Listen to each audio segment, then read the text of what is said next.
Welcome to episode 28 of the Hike or Die Outdoor Adventure Podcast.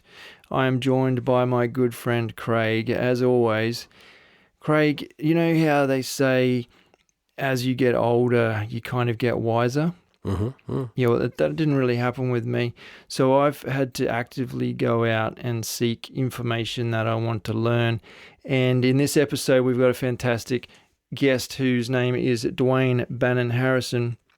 And he is going to teach us and you everything you need to know about Australian Indigenous culture. It's a fantastic podcast.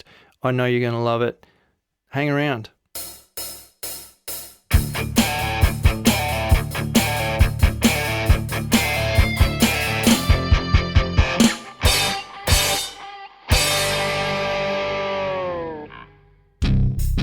Thank you, as always, to our regular podcast sponsors for their support. Topo Maps Plus, a phone application that allows you to view topographical maps and track your location even without cell phone coverage. Go deeper into the backcountry. Rios floating polarized sunglasses with 100% UV protection for the love of water. Bluey Merino, Australian superfine merino wool base, mid, and top layer garments. Where our story ends, yours is just beginning. Caribbee, one of Australia's leading backpack, travel and outdoor brands. They supply us with dry bags, waterproof day packs and expedition bags. Supporting our sponsors allows us to continue to produce this podcast, so please jump online and check out what they have to offer. We would like to begin by acknowledging the traditional custodians of the land from which we broadcast today, and pay our respects to their elders, past and present. We extend that respect to the Aboriginal and Torres Strait Islander listeners. Craig, that little thing is called an acknowledgement of country. Yep. And that's something that we're going to be putting at the start of every podcast from now. It's also known, or rather slightly confused with something called welcome to country, and it's basically what the Australian Indigenous community has decided is a nice, respectful way to, well, as the name implies, acknowledge the custodians and the owners of the land. So you'll learn a lot more about how all of that sort of stuff fits in with each other as we get to our guests later on, and it'll make a bit more sense. But we spoke to the guest Dwayne after the podcast, and we kind of put it to him that it's something that we were keen to consider. And he said that he said that is the recognition and acknowledgement is something really respectful and fantastic. And so that's it. That's what we're going to be doing from now on, and that's the reasons why we're going to be doing it. Yeah, I think it's an important part of what we do, mate, is to, the nature, the outdoors, the wild in Australia has been here for so long. Exactly. And the culture that revolves around that, we must pay respect to the past. Yeah, and we, quite often we're broadcasting from, in a rainforest or in the woods or off top of a mountain or something. So it kind of just all ties in, and we're grateful to live in this fantastic country, grateful to have access to all of those things, and why not just remember for a second why we do have access and who stepped there before us. 100%. Speaking of stepping there before us, I went trail running last weekend, and I will be very honest that it was this interview with Dwayne that sparked that back off again, got me thinking about it. Yeah. Got me thinking about how much I gain from it when I do go out and do it. And it coincided with my son entered this race at school and against all the other kids in his grade. And there's roughly 50 kids, and he ended up pulling 7th place. Mm-hmm. And we have done running together in the past, but he said, I really enjoyed it. And I said, great. Sounds good to me. So the next day we went and bought him some good running shoes instead of just, those knockaround sort of black school shoes. Oh, okay, Because cool. that's what he got 7th place in, the most horrible shoes in the world. Oh, no. Yeah. Okay, go on. So I got him some nice runners, good for the trail. And then Yeah. we went out on the Sunday morning, just the two of us. Have a guess how much he clocked up. So previous to that, I had run 4 kilometres with him. Is this Logan? Yeah, this is Logan. Yeah, I'm 11 years old. We ended up doing a 6K run Yeah, right. through the trails, and I honestly believe he could have gone to 10. He was cruising. Wow. Not even trying. Now, we weren't going at any great clip. Like, it wasn't like we were breaking any records. But the fact that he was learning to control his breathing and all those sorts of things was really good to be there. I was kind of coaching him up really tough, long hills and downhills, telling him when he should be resting, conserving energy, breathing more, breathing less, all this sort of stuff. And by the end of it, he said, "Oh, that was really enjoyable." So, Oh, cool. He likes the long distance. Is that it? oh, he's a long distance. He's a killer at long distance. Yeah, right. Yeah, that's good, man. No, it's great because it got me back out there. I said, "That's it. We're going Sunday." Yeah. And now they're hustling me to go out again, which is good. Also got all of the. Did I mention to you that I told you I was fixing all the kids' bikes and my bike? Yeah. Yeah, so we got all that finished last weekend as well. You're doing a real Mad Max on them, like you were. Yeah. Got out the old matte black paint and did all the handlebars and the forks and Awesome. made hybrids. Like, we had a spare bike that wasn't that great, but there was a few good parts on it. So Cool, man. pulled them all apart, got a few new bits, a couple of new chains, and they've got these mutant bikes now, Frankenstein bikes, and we took those down and we did about probably between 7 to 8 kilometres through the trails, just the three of us, the two eldest boys, and again, just such a good time. They'd never ever ridden on a dirt track before because they just ride in the grass in the backyard or down the park or something, so they were just blown away by how awesome it was. Yeah, good fun. Yeah, good times. I tell you what though, I got to make sure I keep my fitness up because it was tough, man. Like, the next day after spending that long on the bike seat, like, all my legs and butt were sore. So yeah, I got to get some more time in there. Oh, that's good, dude. What have you been up to anyway? Me, mate. Oh, look, honestly, we've been really, really busy at work and at home. I work in an industry where you've got to prepare and be well set up for this COVID thing and make sure that everyone's looked after and thought out, and changing processes, man. We've been just really busy with it. And then at home, I've been spending lots of times with the kids, and it's been fantastic, as you just said. Man, I was so sore after kicking a football around in the park the other day. It was great, actually, and bought some new shoes for Elliot actually too. It's just funny you said that. Yeah, and I think we cooked in the. We started a fire in my front yard. that's always a good Always thing. a good thing, and had a roast in the camp oven and stuff. Oh, that's good. So yeah, we've been burning it at both Getting ends, outdoors, man. Getting outdoors, burning at both ends. So it's been good around here. Yeah. Yeah, that's all right. That's the way to do it. Like you said last time, maybe you can't get out to a big trail, but you're taking the kids down in the scrub down the back, and Yep, 100%. they don't know the difference half the time. They love it. They love it. A bug is a bug. Doesn't matter where it is. True. Hey, I wanted to get the quiz question out there so you can start thinking about it before we go any further. Righto. It was you're not allowed to look, Craig, at my screen. Put my water bottle there. I want you cheating.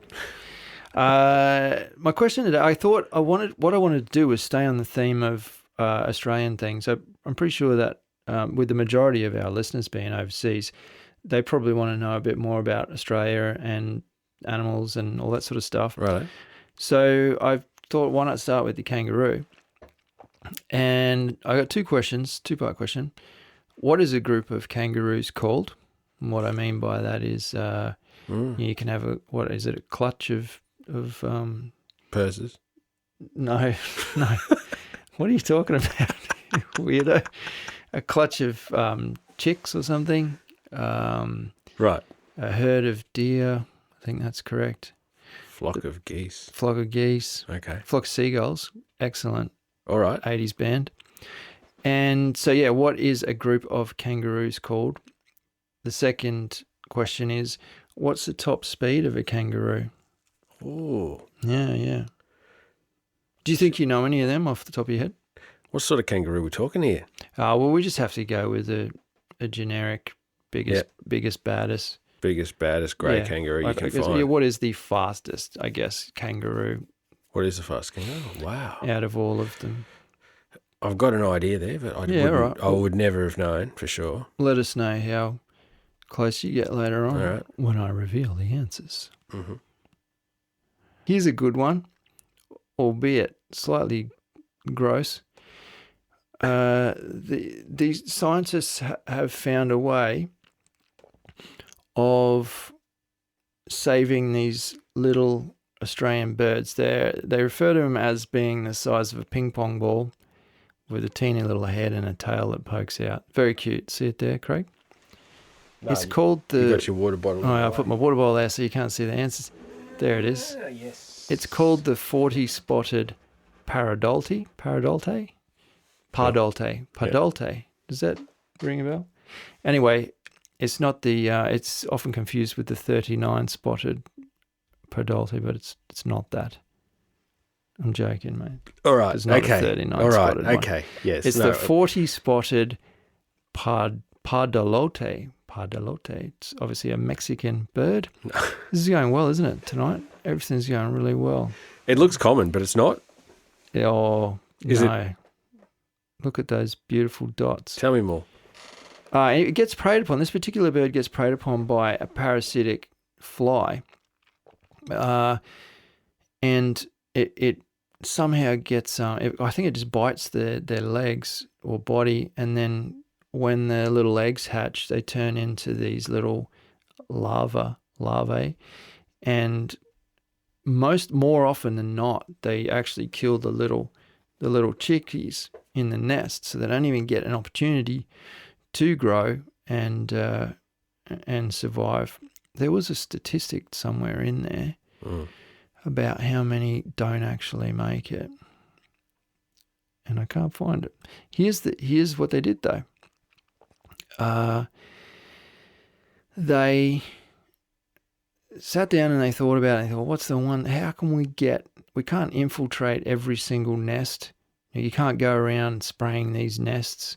You can't go around treating every single chick. It's just impossible. So what they did, they realized that these little birds collect feathers, usually from other birds, interestingly enough, to make their nests. Mm-hmm. And that's quite time-consuming, and it's a big job for them. You think about when you go walking, in the forest, sometimes you might not see a feather all day, right? Yeah, okay. So these little guys are running around collecting feathers to build their own nest. Right. So that's what the scientists thought, that's a way of getting in the nest. So what they did was they get these bacteria-free feathers, like kind of the ones, well, exactly like the ones you buy from an arts and crafts store that have been, they've obviously been treated so that they don't have any diseases or whatever. So it's 100% safe for these birds to use it for their baby chicks. And what they did was they set up a self-serve feather dispenser, which kind of looks like a bird feeder, but then they just stuck all of these feathers on this tape, right? It's a fly-through. It's a drive-through, yeah. Yeah, it's like a drive-through feather collector thing, and it hangs. So they go and hang these things all through the forest, and this bird comes along and says, oh, there's a whole bunch of feathers. That's exactly what I need.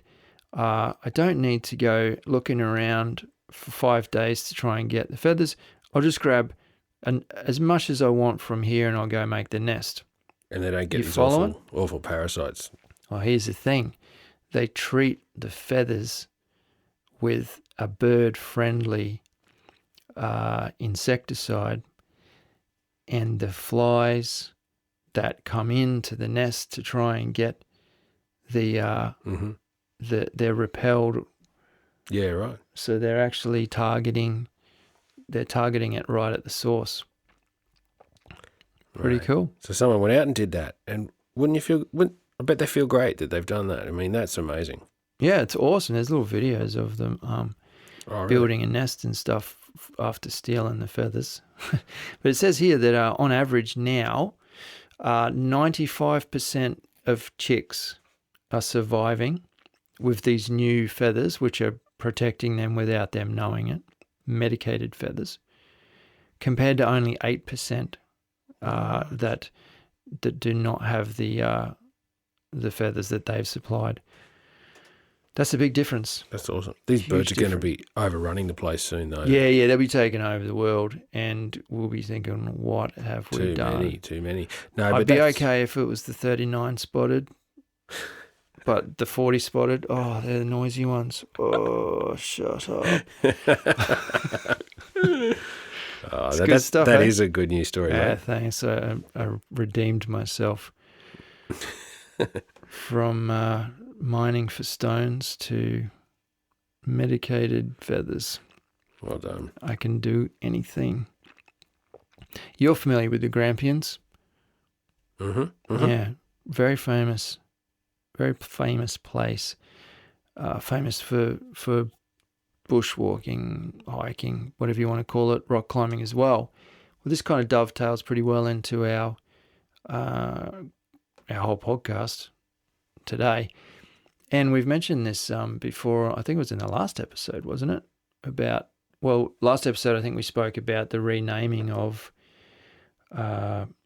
particular places because they weren't in fact very nice people that they were named after. Yeah. Well, this is slightly different, but there was all these artifacts found in the Grampians in a particular area. So they've actually banned a little bit of rock climbing, not everything, but they've just this one particular area. They've said, well, you're no longer allowed to rock climb there. And I know if you were a rock climber of that area, you might be kind of pretty quick to judge and say, it's we're not doing any damage or whatever. But when you dig down into this article and they say that there's 20,000-year-old rock art in and around the vicinity of exactly where they climb, you kind of start to see their point. And obviously the local Aboriginal community and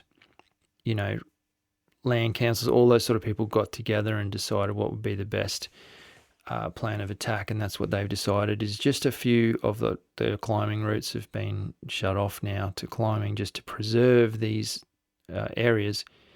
The Grampians is home to about 200 rock art sites, which is more than anywhere else in southeastern Australia.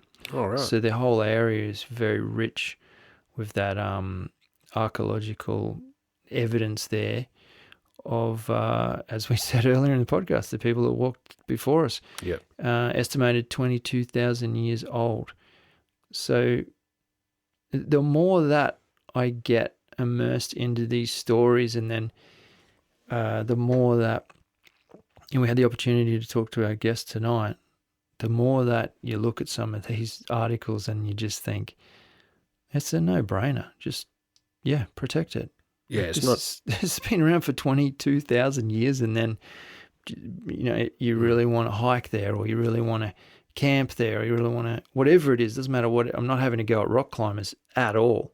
I'm just saying whatever it is, that's done in that area needs to be done in a way that we're protecting these whatever it is. There was things like stone fragments from when they were napping points, I guess arrow points or something, spear points. I think it was more likely to be with Indigenous Australians.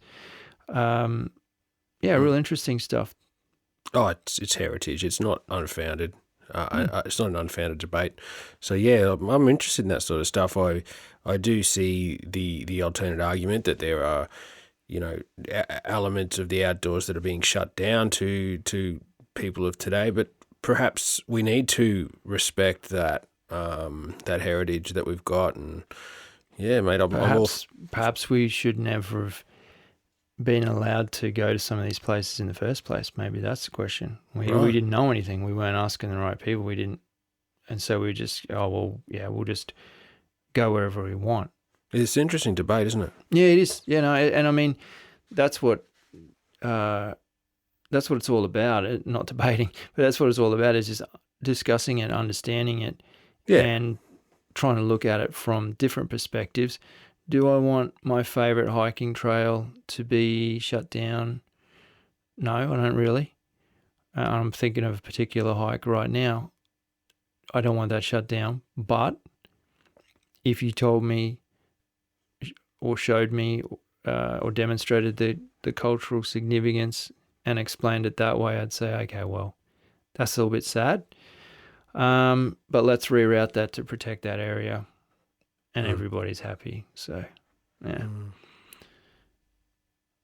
There you go. But on a positive, I mean, that's not really a negative story. The positive of that is they found more awesome cave paintings. Yeah. Which is just fantastic. You can never find too many of them. Yeah, cool.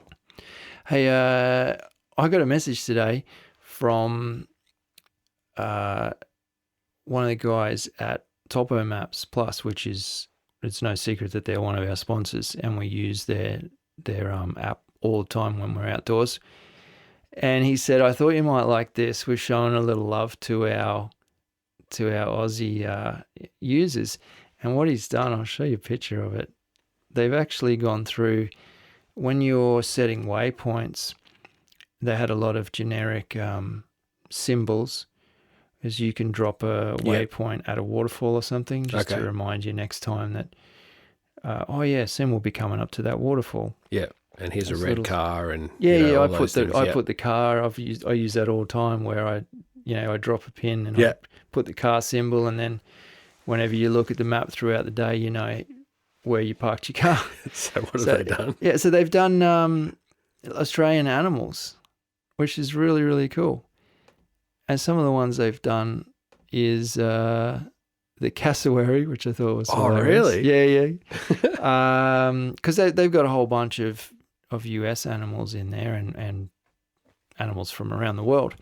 But yeah, the cassowary, which is, maybe I'll do a question on that one day. It's a bird that if you got it on the wrong day, it's like a large ostrich or emu. If you got it on the wrong day, it could kill you. It's got massive talons. It lives up near south of Townsville and Cardwell and all that sort of region of Queensland on the coast, and it's a very beautiful bird, which is quite aggressive. Yeah, it has. Yeah, but it has. It's killed a lot of people, animals, and I don't know the stats on people, but yeah, it's big enough to put you in a world of hurt. Cockatoo. Not such a killer. I mean, they've only killed about 100 people in Australia. Then we got stuff like the goanna, kangaroos, of course. You got to have a kangaroo there. What was that one? A koala, a lyrebird, which people won't know. A lyrebird does absolutely pitch perfect interpretations, or rather it mimics sounds that it hears pitch perfect. And so what it will do in the wilderness is it'll imitate other birds around it, but absolutely perfect. So perfect that the other birds think that it's the same species. The funny thing with the introduction of of humans is these lyrebirds can get really good at doing things like chainsaws and car alarms, phone rings, all sorts of crazy stuff. And there's been so many accounts of people saying that they heard a weird noise, and then it's later on found to be one of these birds. Yeah, right. Yeah. Are you looking up stats of cassowary I'm just checking. Cassowaries have definitely killed humans. Okay, that's true. Have we got a stat? Have we got a number? No. How fast can a cassowary kill you? Why does 31 miles come up? I love that answer. How fast can a cassowary kill you? 31 miles. What does that even mean? Oh, it's known to kill human beings with slashing blows of its feet, as the innermost of its 3 toes bears a long dagger-like nail. The bird has been observed moving rapidly along narrow tracks in the bush, sprinting as fast as 50 kilometres, which is 31 miles per hour. Wow, that's slightly faster than I can run. That's really fast. Yeah, that's crazy. I'm sure everyone knows that. I don't need to say. But I don't know how many humans. Well, if you get that, I'll just keep on going here with whatever I'm doing, which isn't making much sense. Platypus, our little friend, the platypus, and the Tasmanian devil. So I really appreciate that. Thanks for putting that in the app, guys. And you can also put in tracks too. There's another screen where you can put in dingo tracks or other sorts of Australian animal tracks. So, yeah, cool. I went and looked at it straight away, and because I saw that dingo down the road from my place. Yeah. And I put a little dingo track footprint right where I saw it on the map so I can remember that. Sent him a screenshot. Right. Very good. So if you do use the Topo Maps Plus app and you're in Australia, they haven't forgotten us. They love us even more. That's cool. Oh, it segues into animals like you wouldn't believe. Our last podcast guest was fascinating. John Garcia from Soldiers for Wildlife.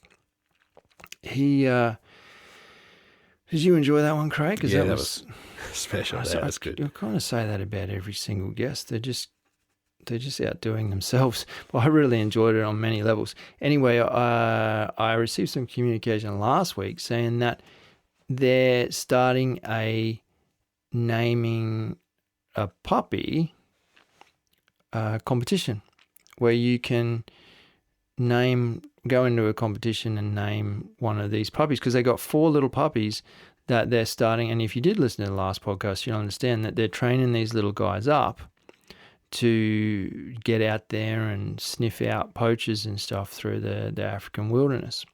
So there's 4 little puppies there. And they don't have names. They're running a competition to pick a name for the 4 puppies. So what you do is you donate $50 or more, and then you get the opportunity to put forward a name and why you think that the dog should have that name. And you never know, they could pick the name that you've chosen, and one of those little pups will run around with the name that you chose, which I think is pretty cool. Obviously, the same time you're donating $50 to training these puppies and getting them on the ground, they cost around $12,000 from the day they're born through till when they actually hit the ground and start looking for bad guys. And that's everything inclusive, obviously, all of their vet bills, food, and extensive training. They train for a year, I believe, a solid year. So yeah, that's a pretty cool way. So Craig and I have decided that we are going to chuck our name in the ring there, and we're gonna donate $50 to the cause, and we're gonna pick a name, and we're not gonna tell you what the name is because we don't want it stolen. But if by chance we do get a dog named after our our entry, then we will let you know. So I'll put all the links in the show notes, but it's quite simply sponsoradogforwildlife.org, and you can go straight in there and have a crack yourself. You're donating to a good cause, and you might have a little puppy with a cool name that you chose. Yeah. That's good. I'm glad we're doing that, Tom. Yeah, no, it's going to be good. It's going to be good. And I just feel like you can have these guests on and you can talk the talk and say how much you care about, what they're talking about. But there's a difference between that and actually jumping in and throwing some of your hard-earned cash in. Yeah, I think the dogs was one of the things that came through from our chat with him, was that they really do make a huge difference to what they're doing. They do a massive difference, yeah. So what a great cause, man. That's good. That's right. The skills, senses rather, of a dog versus a human is phenomenal, and they make a big difference. Even though one dog on the ground, so they've got 4 now. It's gonna be huge. Go back and listen to that podcast if you haven't, and you'll know what we're talking about. Oh, nice work. Go sponsor a dog's name. If I can quickly stay on the sponsors, I'd also like to thank coffeeworks.com.au for fueling us with coffee on our podcast tonight.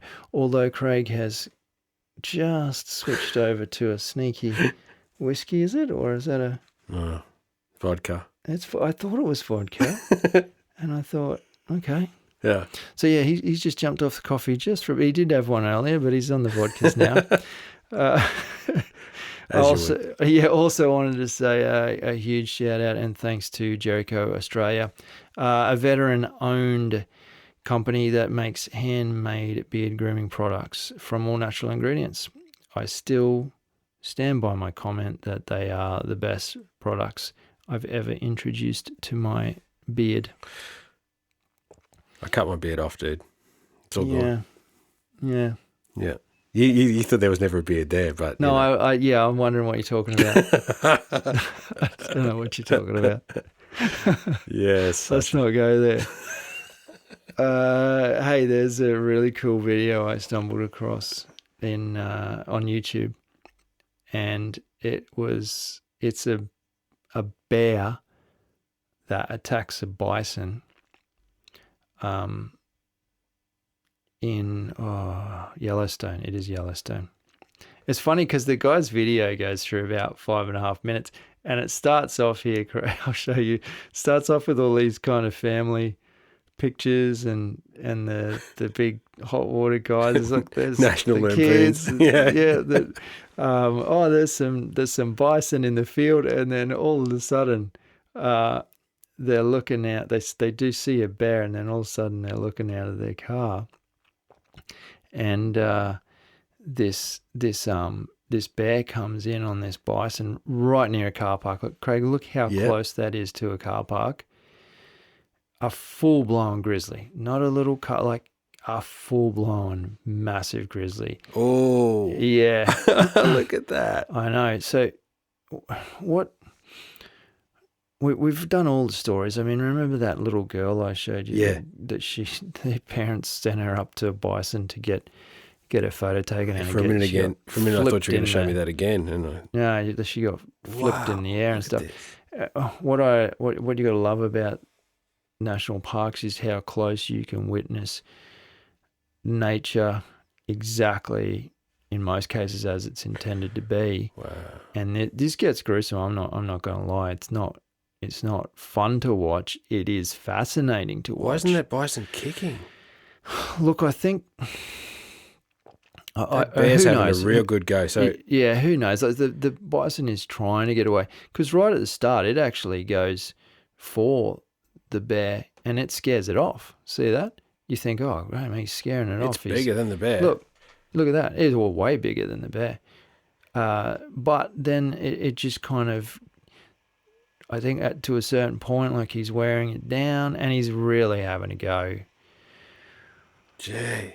Yeah, look, I won't. It's amazing footage, now they're in the river. Yeah, I know, this guy gets the whole thing of footage. So then the bison thinks, oh, I'll cross the river because that'll get it off my back. Bear couldn't care less. He's just kind of walking beside it, attacking it. It's fascinating. It's gruesome and brutal, but that is wildlife and that is nature, and it's not a happy ending, but there it is. Fascinating. The proximity to that car park is what had that's me cool. just blown away. You know. Oh, you always bring the goods, man. That's cool. That's a Thank good you. one. We did. I think it was in the last podcast or the podcast before. We were talking about Mount Barney and that safety video. That was really. I think it might have been last podcast. Yeah, sure. It's hard to keep track.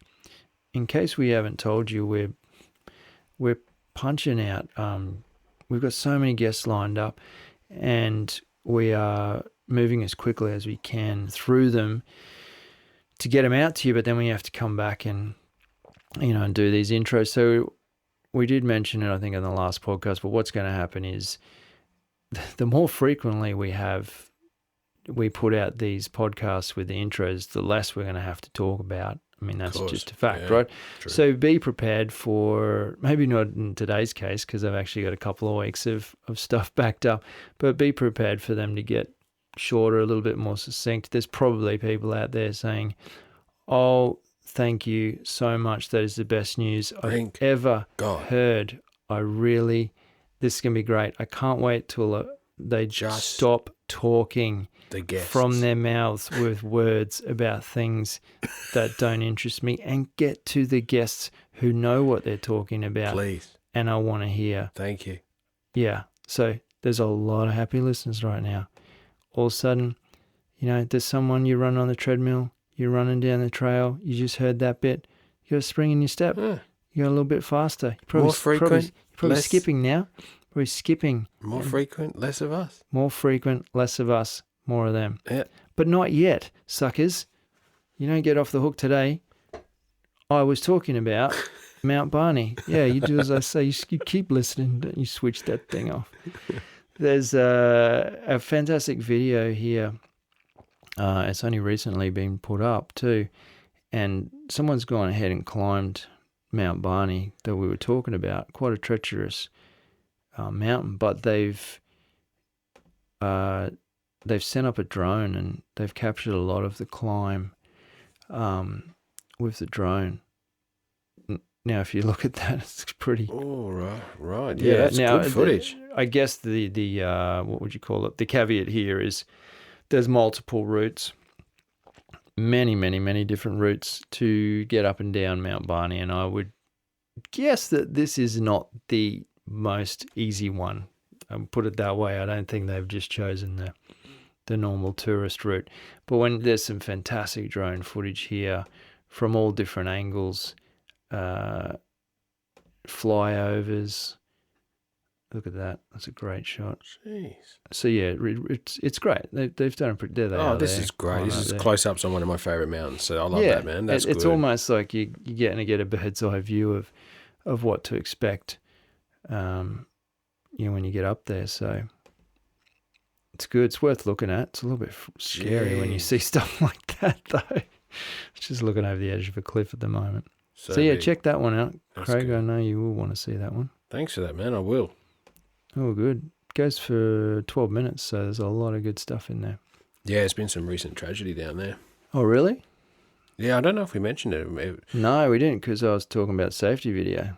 Yeah, no, an experienced climber. Yeah. Experienced? Yep. They had to get in there and, it wasn't good. They had to... So you're talking more about rock climbing rather than ascending? It was rock climbing. Okay. Yep. Yeah, that's a... Big fall. A little bit of a different kettle of fish, that. Not good news at all down there. No, that is sad news. You know our friend Jodes, friend of the podcast? He made me laugh last week. Yeah. We got some incredibly positive feedback from the episode prior to that with the other Tom. And, and so Joe's has gone and put a review of that episode on the Podbean app. Oh, yeah? Yeah. And it says, hang on, let me just get it on the screen. Dear Diary, I love the Hike or Die podcast.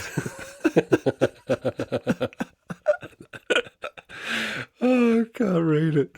I can't read it. Let me start again. Oh, see, it made me laugh at the time. I was looking at it on my phone and I burst out laughing. I forgot to actually reply to him at the time, so that's why I thought it'd be great to mention it tonight to say thanks, mate. It just made me crack up. Let me try again. He's working on his journal, right? Yeah. Yeah, he is. He's reading this straight from his actual diary, I reckon. Dear Diary, I love the Hike or Die podcast. Another sweet episode. Nice one, guys. This dude's story was off the trail, wacky, intriguing. What a character. Legend. Cheers, Tom and Craig. You are my bedtime heroes. As always, peace out. Oh, man, that made me laugh at the time, and it just made me laugh harder. Very similar to what I write in my diary. Yeah, you guys are kindred spirits. Oh, wow. Thank you, mate. It helps us. It even just psychologically helps us when you guys go out of your way to comment on a photo or a post or jump in there and yeah, it's cool. We love it. Thanks so much. I get a lot of DMs and emails. I appreciate them. I always say that, but it's always true. Jerry, who I mentioned a couple of podcasts ago, or possibly even the last one, as I said, I don't know where I am or what podcast this is. Anyway, we did discuss Jerry was she you remember this, Craig? Yeah, I do actually. Yeah, she during her 30s and 40s, she kind of reestablished her connection with hiking stuff, which I wrote back and said that was fantastic. So so that went by. No dramas there. But then I get this. Then I get another message, and I kind of had to laugh because she said, I composed a very lengthy message to you guys, and while I feel like you'd have the patience for that sort of thing, given your podcast format, she says she decided to pare it down to this. But when I look down at the pared down version, it's still pretty long. It's like an essay. Yeah, I can see that. Jeez. So I'm not going to read the whole thing. Right. What do you think? We do 3-hour podcasts? No. Come on, we don't do that. Never. But the funny things, what I really loved about it was she said, "You are speaking my language," and she pretty much bullet points all the things that she really loved about all of the podcasts she's listened to date. Advice for solo hiking, zero drop minimalist, footwear, the value of being barefoot, book reviews, heart. Great, another book lover. Cortisol, meditation and gratitude. Man, we dig into everything, don't we? That would have been definitely with Chase. Yeah. Really good alcohol, whatever, vodka. Yeah. Leave no trace, laughter and friendship. There's a bit of laughter around here. Sometimes there's a bit of friendship. Yep. Sometimes. Embracing adversity. Being prepared, and this is my all-time favourite, because I kind of gather now that this is not a worldwide saying, but she says, I even had the opportunity to use the phrase going pear-shaped at work this weekend. So I just thought everyone knew what that was. Obviously, I do remember I've said it in the past. So cool. Hey, we're helping you sound cool with your friends. That's great. Yeah. She went on a fantastic solo hike. She sent me a little video of that, which was awesome. And then, here's where she kind of has a stab at me. She says, I kind of skipped ahead to the newest podcast and I missed the ones in between during which gender identity issues were raised. Yeah. Then she says, just an FYI, I'm Jerry, in brackets, female. Yeah. Thanks so much. Right. Watch yourself. She says, I guess I need to update my profile pic. Yeah. Everyone's a comedian. Yeah. Very good. Thanks, Jerry. Thanks, everyone. You've given us so many laughs. Craig, there's one more thing we need to do before we jump to our guest, and that is the quiz question. I almost forgot. Mm-hmm. Oh, yep. That would have been That would have been pretty cool, actually, if we just never, ever gave the answer to the questions. Okay. Craig, do you have an idea of what a group of kangaroos is called? It's not a flock, is it? It is not a flock. You're correct about that. No, I don't know. It's a mob. A mob? Yeah. Mob of roos. Mob of kangaroos. Now, did you want to have a stab at the fastest they can travel? So how fast a kangaroo can travel? Yeah, they're fast. I was, but I'll get it wrong. I'm just having a stab, right? Yeah, just have a stab. I won't judge you. Go for it, mate. It's a safe space here. You do whatever. 65. Oh, clicks. wow. You're so close. So close. 70 kilometres an hour. Oh. 43 and a half miles per hour. That's Okay. one fast animal right there. So now you all know a little bit more about kangaroos, and most importantly, we didn't kind of leave you hanging by not giving you an answer to the quiz. Craig, unless you got anything else to add, mate, I think we should move on. Let's do it. Dwayne Bannon-Harrison is somebody, and I think I mentioned this in the podcast, I discovered him through his Instagram account, and he's half Indigenous Australian and half Irish, which we do discuss as well. What that does is it sets him up to almost, in a sense, have one foot in each world, and he's incredibly passionate about his in particular his Indigenous heritage and what that means to him and how that responsibilities have been handed down to him. And he finds a fantastic way of bridging that gap between people like ourselves who perhaps haven't had the exposure to the Indigenous community. We also discussed that pretty heavily. Just I'm not going to go into it now, but it's not what you think.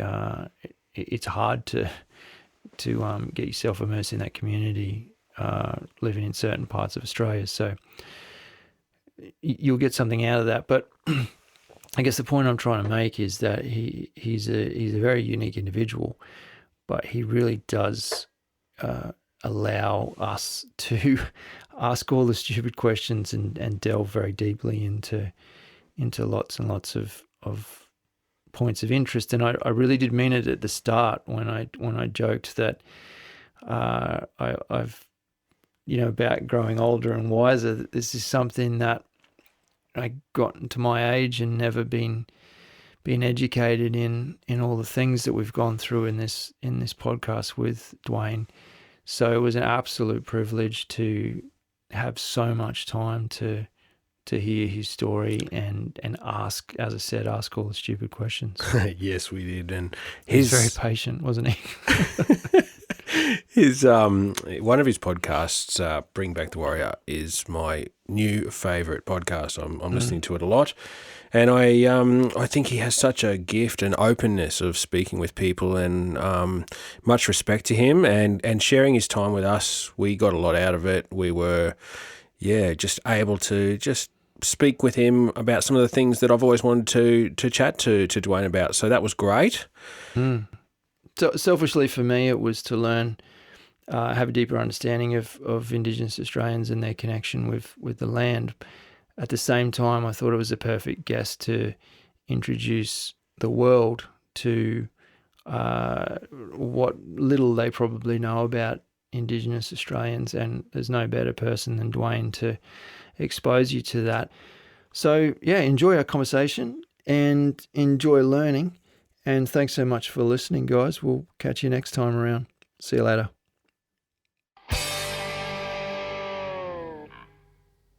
Welcome, Dwayne Bannon-Harrison, to the podcast, mate. How are you? Hey, Yalagan Dego, brothers. Good evening. It's fantastic to be here. This is probably the first night podcast I've ever been on. So it's exciting times, and I'm ready for the pilgrimage. Welcome. I've listened to a bit of your work, and actually I listened to your latest potty yesterday. It took me a while, mind you, but it's good. It's I love your work, lads. I think it's really cool, and like any good fellow podcaster, we got to help each other out and listen to each other's dialogues, right? Yeah, absolutely. That's for sure. And I really appreciate those kind words, mate. Would that have been that must have been the... Chase, was it? Chase Tucker. Yeah. Really interesting, actually. Yeah, it was good. Thank you. Yeah, no, he's a top bloke, and full credit to him for how good the podcast was. Did you... had you ever heard the story... that we talked about, the Dreamtime story of the Glasshouse Mountains? I heard all about it. I've been past it. I've been up that way. We travelled up to Harvey Bay and came south. Yep. So I've been to your country once. I've heard all about it. I believe, and I might be corrected, I think it's Waka Waka country. It might be. I know that they're one of the language groups around there. Okay. But look, I know the Butchulla people are a little bit further north too, so and apologies for any Indigenous Aboriginal Torres Strait Islander people if I've missed the actual language group, but my experience in that place and on that country was only brief. I tell you what, we did the whole sort of bypass Noosa and Caloundra and all that, but a little town that I fell in love with was, I think it's Yamundi, is it? Is that the town? Yeah, beautiful. What a great place. Yeah, I used to live near there. Yeah. Oh, mate, the energy in that place was something else, and we ended up catching up with a fellow Indigenous brother there actually, and he stopped and he gave us we had a bit of a yarn with him, and we were on a bit of a journey ourselves, but that was the one and only time I'd been in and through there, and what a fantastic experience that was. So I definitely would love to go back for sure. There's some other, I suppose, unfinished business from me to get in and tell you what, I love a good brew, I love a good coffee, and there was plenty of good coffee in your Monday. That was for sure. Yeah. But and we got a beautiful sunny coast shower, I believe, on the way too. So good. It was pretty cool. Yeah. So we again, it was only a brief visit, but it was good. Well, next time we'll be sharing a coffee with you, mate. That's a fact. 100%. Yeah, 100%. But no, look, that creation story, when I did listen, had a lot of synergies to our creation story. Very, very similar. I think there was a reference to an elder son and a mother and yes, and family and stuff, and we've got a very similar one down here at home. Fantastic. Yeah. Oh, that's great. Hey, mate, I want to reverse it a little bit because we have guests from all over the world, and especially when we get people who are on that speak other languages, I kind of pride myself, and Craig knows this, he always laughs at me, but I pride myself on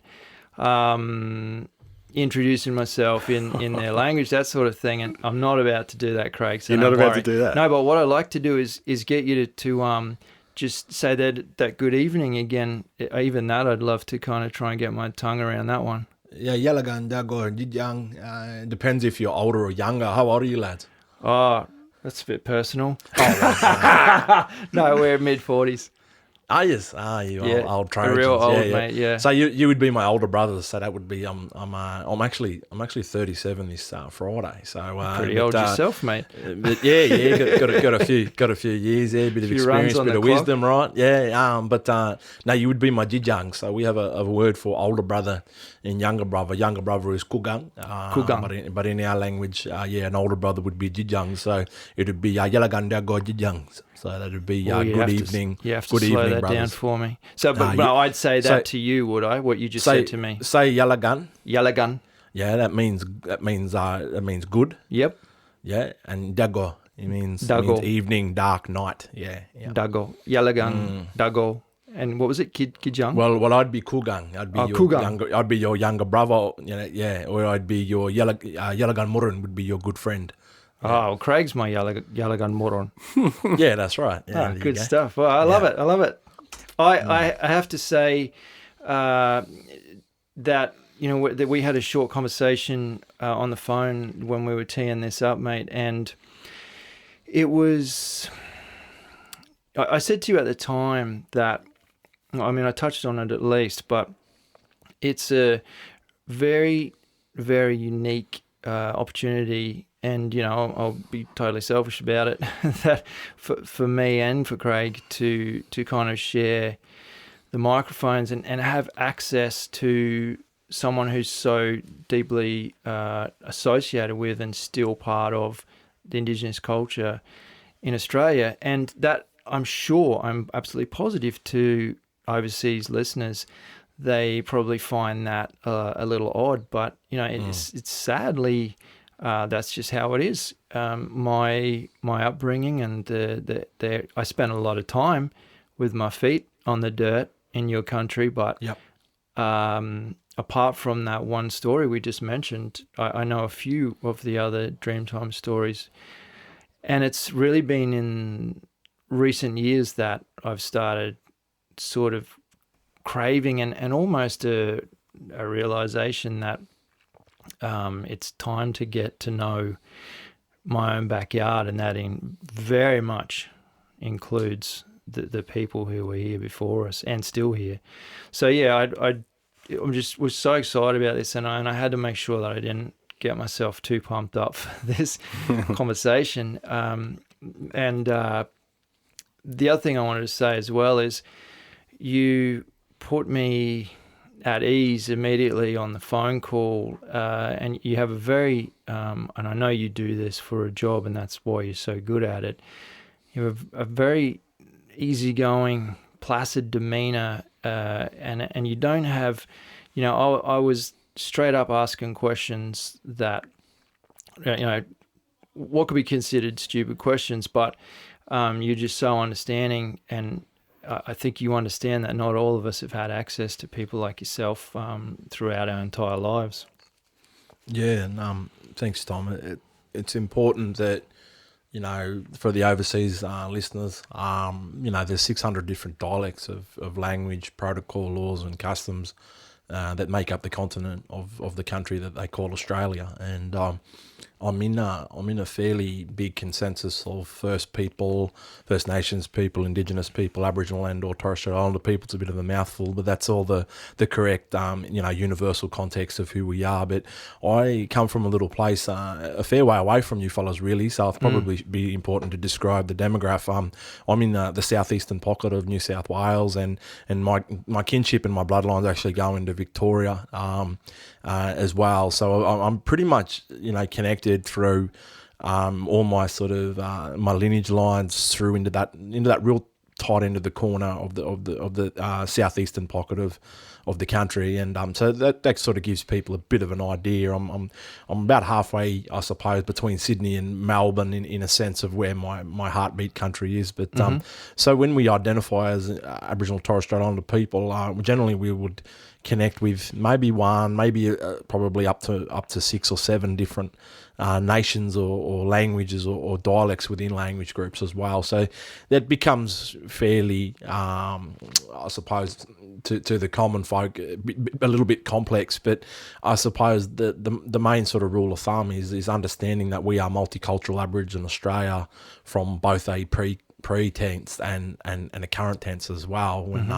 When you look at what makes up who we are as a people today, with Polynesian Aboriginal Torres Strait Islander people, Irish Aboriginal Torres Strait Islander people, like myself. I'm an Irish blackfella, so I'm pretty fiery. Mate, we share the Irish bloodline. Yeah. So I come back through the O'Bannons and the Clydesdales actually through my mum's line, and my grandfather, you would never, put him. This is my mum's dad. You never put him, with the Poms, but he came over as a migrant in the 70s with his family and started the steelworks up here in Wollongong and Port Kembla. So that's how he came across with his 6 children, and my mum was the eldest of those children. And some 10 years later, she met my father down at Wallaga Lake Aboriginal Settlement down on the far south coast, when my grandfather and grandmother, my mum's parents, they done a lot, obviously they would come over from the UK, of course, so they'd done a lot of travelling like a lot of them did, and And then so and the rest is history. And I blessed the world with my presence, lads. World was I don't know whether it was a better place or whatever. Oh, but your mother would have thought so. only a head of mother could love, right? But that's just a little backstory about me. But obviously, my dad, he grew up on what is known as an Aboriginal mission settlement. Yep. So effectively, just getting to your point earlier, brother, I am the two worlds. I'm a part of it. I morph. Sometimes I have to, chameleon, but essentially I am a massive part of who the two worlds are and a byproduct of that. And if anybody is interested, there's a gentleman that a lot of people would know, and he was a pretty famous journalist in his time, but he's also an Indigenous man named Stan Grant. And Stan Grant has wrote what I feel is probably one of the most powerful literatures in terms of, aligning with a lot of the values of myself in understanding where, especially mixed race Aboriginal Torres Strait Islander people sit in the stratosphere. I believe we are one of the most marginalised groups of people in this country, on this continent. And, there's a fair bit to that, and I don't want to chase down too many more rabbit warrens here. But in essence, it's an interesting place to be an Indigenous person in 2020. Let's go there. And it looks so much different, brothers, to what you're a little bit older than me, but when we grew up, it wasn't, unless you were connected or unless you had someone, with an elder or someone that you knew, or an Aboriginal family that you might have connected with growing up. It was near, I wouldn't say, it was very unlikely that you would get education, and that's sort of what you were speaking to before, right? Because the system, the Westminster system, the indoctrinated system that currently, is the constitution of this country, of Australia, hasn't allowed an equal truth-telling process. And I know that gets thrown out a lot, and there's been some pretty awesome elders, and I always thank those old people. My grandfather's one of them. He's 84. He says he's going to live to 105, lads. So he keeps reminding me that he's got another 21 years left to boss me around and grow me around. You got to put up with him, yeah. Better get used to it. But that's cool, right? And that keeps me honest. And my nan's still around, and she's approaching 80. So I'm very lucky to. Yes. My grandparents have played a massive role in my upbringing too. So, to get back to speaking to what you said before, it's quite. I find it quite interesting, and I often get curious, because for the listeners out there, next week I facilitate a cultural awareness training, and for those that don't know, Indigenous culture, because of the lack of education and opportunity to learn about the culture, we have a fairly radical imbalance, and when we're sort of making some sort of indentations in the education and the awareness. So, for example, Western trained health staff, they'll be coming in and listening to me for half a day, where, to be really honest, I wish I had them for 4, to get it up to some sort of speed. But it's pretty rapid fire, it's pretty condensed, but it's something. So I think it's... Well, put it this way, mate, it's more than probably 98% of the country has exposure to.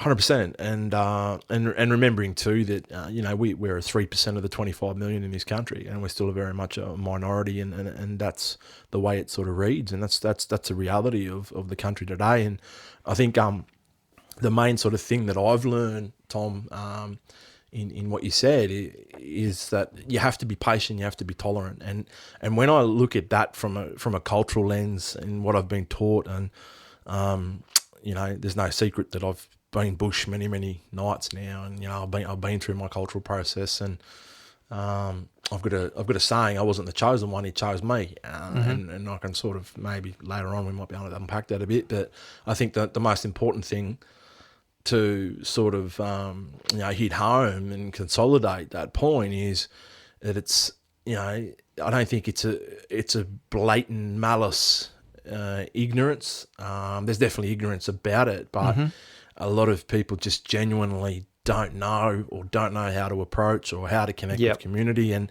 it's very, very common, to put it in perspective for our overseas listeners, to for me to approach and teach, which is now thousands and thousands of staff. I've got my own cultural training package that I do as well as, but I would be speaking to forums over what is now hundreds and hundreds of sessions over the last 10 years and do a lot of keynotes, of course. And what I'm trying to get to the point is that it's a very common narrative, that, and some of the most common scenarios that always unravel in front of my eyes is, number one, I'll be working or speaking to someone that's never met an Aboriginal person in their life. Wow.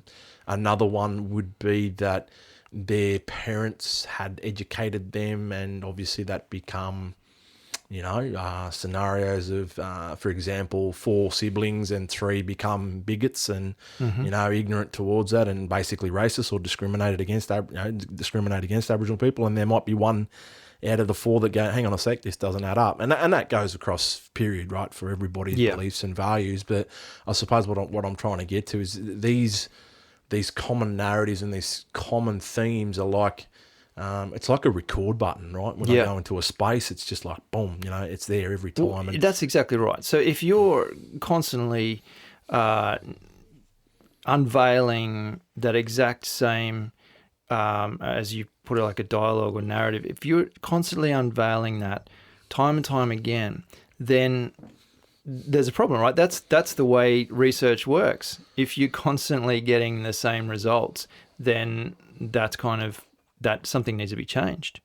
And I suppose the way that we see it too is that we are finally getting an opportunity in some respects. A lot would argue that is still the collective voice of Aboriginal Australia has not been heard, and it's 230-year inconsistent and yucky history. But there's such a plethora of knowledge and experience and connection that goes way beyond the 40,000 years of Mungo man who was found out in the 70s and tested and prodded in Canberra for many, many years, over 40, like I said, nearly half a century, and finally went home just a few years ago back to the Wimpicha and Barkindji people of the far southwestern part of New South Wales, and those carbon dates were at 40,000, and we had fire stick remnants at 80,000 years in Lake George in Ngunnawal country near Canberra, and then, at 80,000 years, a lot of those carbon date tests were coming through. So scientists were like, I don't know if I can swear in this podcast, but you can go. Can I? Yeah, holy shit! It's that moment. And the other part is, I suppose, now we're looking at bush kitchens in the central part of New South Wales. And it's hasn't been made common knowledge, but I'm good friends with a bloke who's wrote a pretty phenomenal book in Dark Emu, and Bruce Pascoe. He's a good mate of mine, and he actually was on that trip that I spoke about before. Yeah, right. And Bruce and I are good mates, and he got a phone call from the scientists saying, Bruce, we've just done the first carbon date on the test that we found remnants of an old ancient bush oven, and it was 200,000 years. Whoa. So we're talking how many ice ages now, ancient Egyptians, my grandfather always says, when they're walking in the desert over there in Egypt and they stumble across a pyramid, it's tools down, let's cordon this off and let's study it for years and years. And, people are walking past sacred sites every single day in the country they call Australia. And for that matter, some of those are getting desecrated, of course. And we see that up on the news, when communities are kicking back. But, when we put that into perspective, brothers, that this is scientifically proven the oldest, civilization on Earth. And, absolutely. That's right. Regardless of what your opinion is about anything, 100%.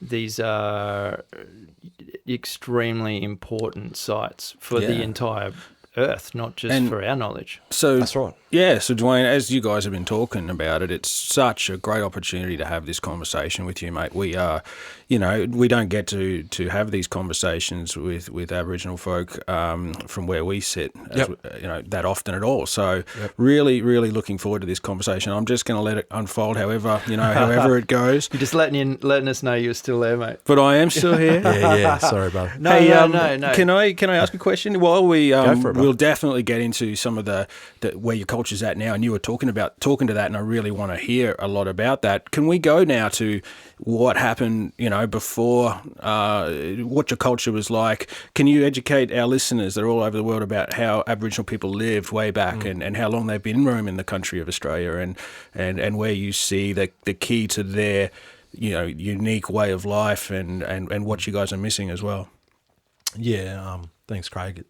It's keep firing questions because I can talk all night. And my goodness, I said to a few brothers earlier. I said these fellas go for like 2 hours, 2.5 hours, and they're like, "Yeah, you go away. You can talk under the ocean with a mouthful of marbles." Really? That's good. I was sort of like, "Yeah, no worries. We'll just." I've only got 2 questions. That was my first one.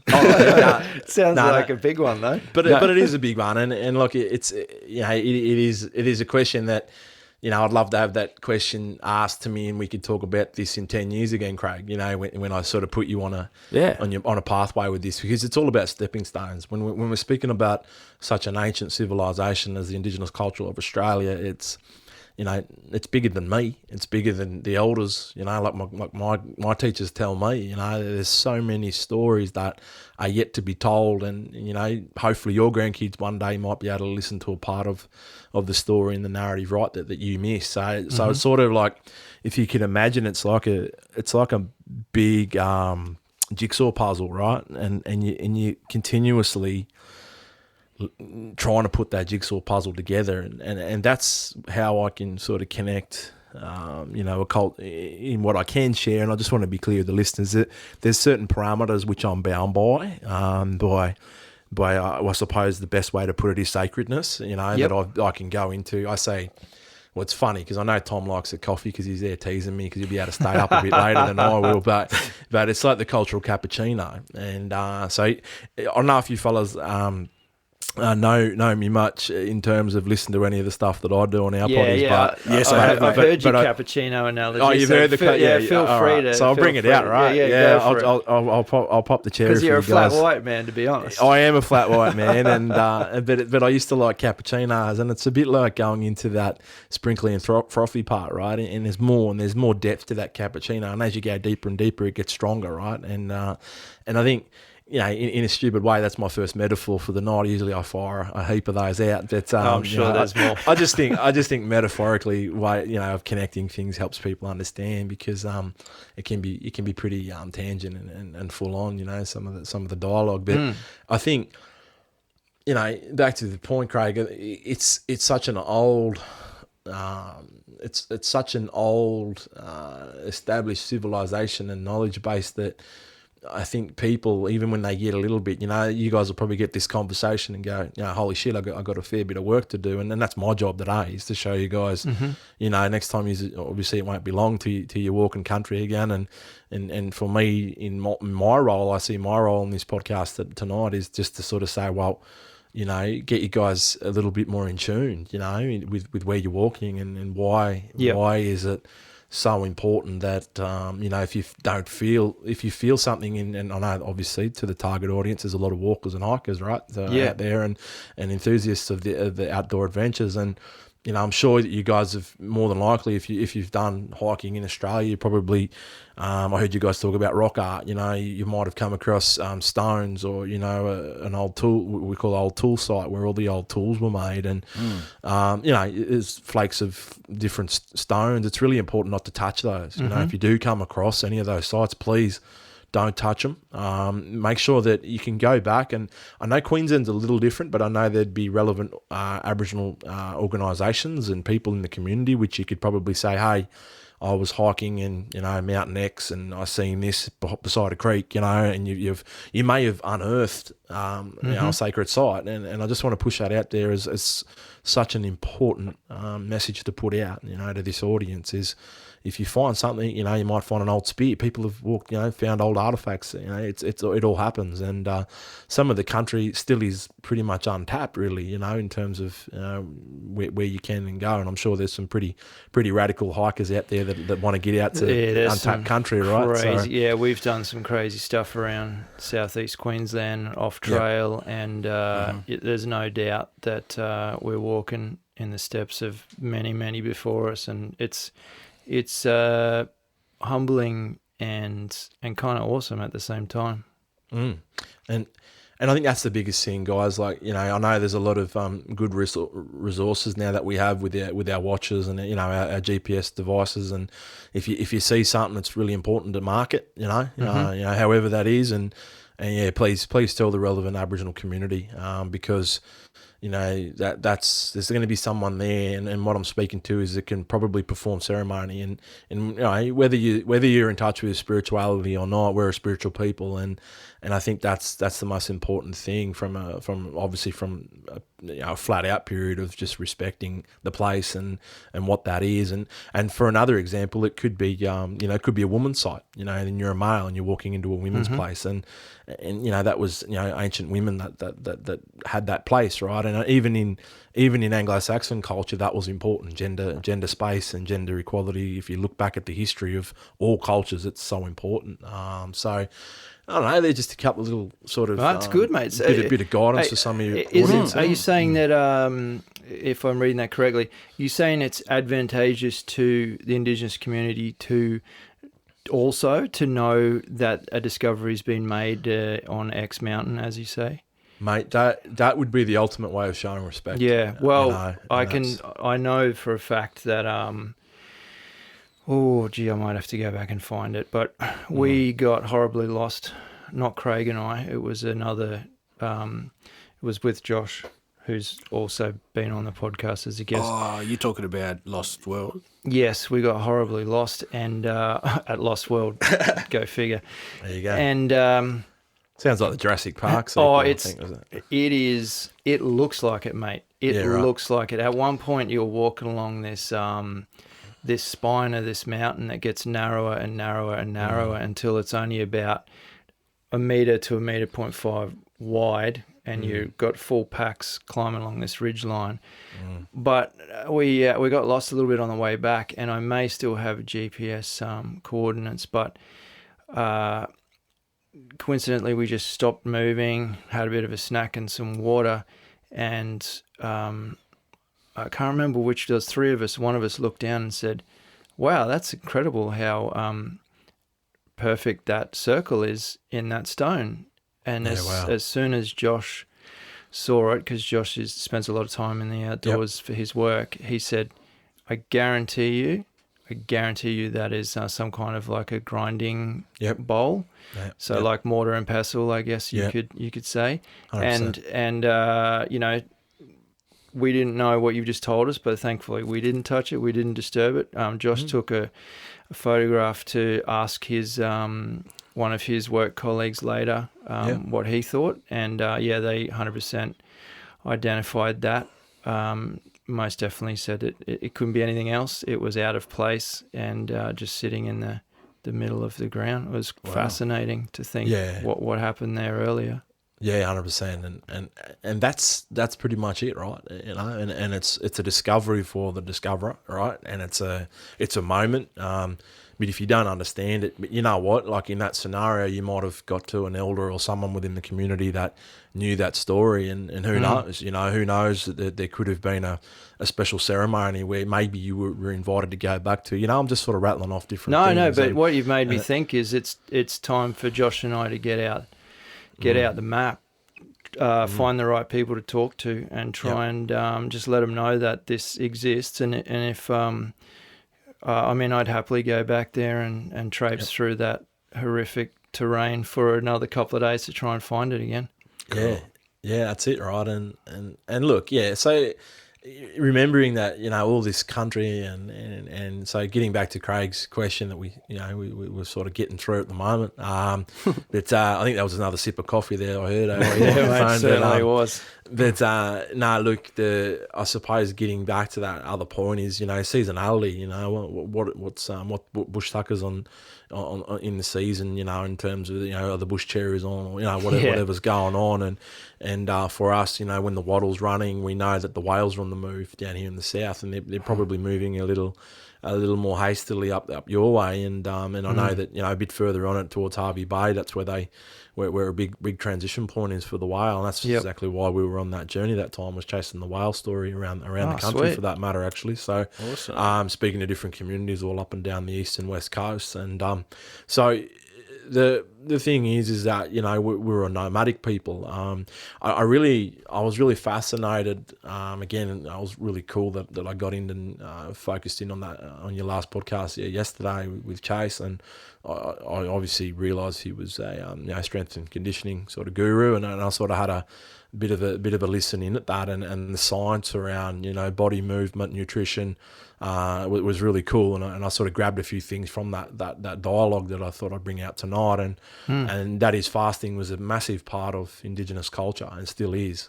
Fasting? Yeah, we Is were that never correct? We were never a culture or society of people that were built for 3 square meals a day, right? So that came through well, the it makes Westminster sense. I system, mean, and the further you go back with us as well, it wasn't the case either. no, that's exactly right, and to me it makes sense, like breakfast, breakfast. and it doesn't matter what time you have breakfast as long as you have it and it's nutritious, right? And so look, I practice that and do that every now and again. And I didn't eat last Monday. I do it. So I did it's it good a for lot the body. I did it a lot over this sort of December, January period. I mean, a lot, like 3 days a week. But I've tapered it back now, and I just kind of listen to myself a little bit more. But I know I've got the capacity to do it now, and the mental strength to do it. And there's something in it. There's something in it for sure. Yeah, and I suppose the natural sort of way that was embraced by our mob, our people, is that the other sort of thing around it is red meat was probably only eaten once a fortnight on average. Really, it was obviously for the saltwater people, which I'm a part of, the saltwater country. It's obviously the seafood is there, and also a massive part of our diet, in the most part, for a lot of cultures all across the continent, was your fruits and nuts, and your herbs, of course, and that's why obviously people probably would have seen some of the old archive photos of the old people. There wasn't many, what we say biwan, many fat, overweight Aboriginal people, pre-colonization, because that was the way of life. It was a very different way of life, a life that we obviously can't get back to in its entirety, but there is certain parts of the culture and that 230 year and beyond history that we still practice today, and we still get the opportunity. But I suppose you guys come from an area that's obviously somewhat urbanized as well, and it's sort of obviously the more remote and the more sort of untapped the communities and where you are situated in the country of Australia, then it's probably going to become more affluent. So that's just a natural thing. But to the point, when we look at how those old people, moved, and the nomadicity was another huge thing, right? That they were always moving. They were never a stagnant people. It was, in this time, our old people were hibernating believe it or not, they were hibernating in the highlands, away from the southerly buster that we get down here on the south coast of New South Wales, and it's no good for fishing, as we know, that they've already passed. But obviously we're coming into, I think we've got a new moon coming up soon. So, the moons were huge. They were a huge part of obviously our calendar and how the moons moved with the tides. And mate, they're I've got this book. Sorry, I didn't mean to cut you off there. Yeah. You just mentioned the moon, and I've got this book that I got at I think I got it at a secondhand store a few years ago, and it's a very thick book. We're looking at sort of 400 pages, and it's just chock-a-block full of Aboriginal myths, legends, and fables. Yep. And Wow. I read those to my kids like bedtime stories, and it helps me kind of learn as well. And the moon, in one particular, again, you're saying there's 600 what did you say, dialects or communities? 600 dialects, yeah. Yeah. 600 dialects of language. So obviously there's many different versions of creation and all that sort of thing. But in one particular one, it was the moon was the bunyip's eye. Yep. So have you heard? I mean, this is a silly question for you. There's just so many tales that I can't be sure that you've heard every single one because I didn't want to just automatically assume you know every single Dreamtime story in the whole world. Well, I'll just sort of consolidate something there. It's really important that the place and the blood and the people are identified. So therefore, that really is about context in terms of it being your story, so to speak. Yeah, because it's not. That's one thing about the book that didn't really. I'm just looking at it now. It doesn't really, unfortunately, it doesn't tell me what area believe this or anything. It's just a fantastic story and a great insight into the way that those cultures think. But unfortunately, it doesn't tell me like which people are precisely we're talking about. Yeah. So I'm sure, to your point, I'm sure that story changes greatly throughout the entire country. Yeah. Yeah. No, that's right. Yeah. But the kids enjoy it. I got a question for you. Yep. I think I already know the answer. I must have read 20 of these stories to my kids, and it was just the other night. My eldest son, Logan, he said to me, "Dad, there's something I've noticed about these stories.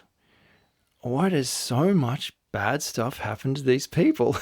And I said, okay. and I said to him, "Look, I'm going to tell you what I think." And I said, "I got a really cool guest on the podcast next week, and I'm going to ask him for you because I'm going to get the right answer." I said, "What I think is, it's somewhat of like a warning, or that's passed down through generations to say either that's not the way we act, or that's not the way we treat the earth, or that's not the way we treat each other or other creatures." And there's almost I use the term karma because I don't know any better. Yeah. I don't know if there's a word in your language for that, but it comes swift and it comes very harshly to the participants of every story. It's fascinating. Yeah, okay. Look, I'll have a crack at it. Sure. Yes, for your boy, and I think the moral to that is, look, again, I'm going in blind. I'm not sure who the author is or whether there's an acknowledgement to any Aboriginal people that gave him the story, but I would imagine it's a book that's been a bit of a correlation, of different stories that they've definitely published. is gathered from around Australia, I believe. So there's a message right there. The stories that they're documenting are all hard messages to be careful. Mm-hmm. So, to me, when you rattle them off, and I've seen a few of those narratives, and you got to remember that you've got to earn the right to learn more stories, right? And more.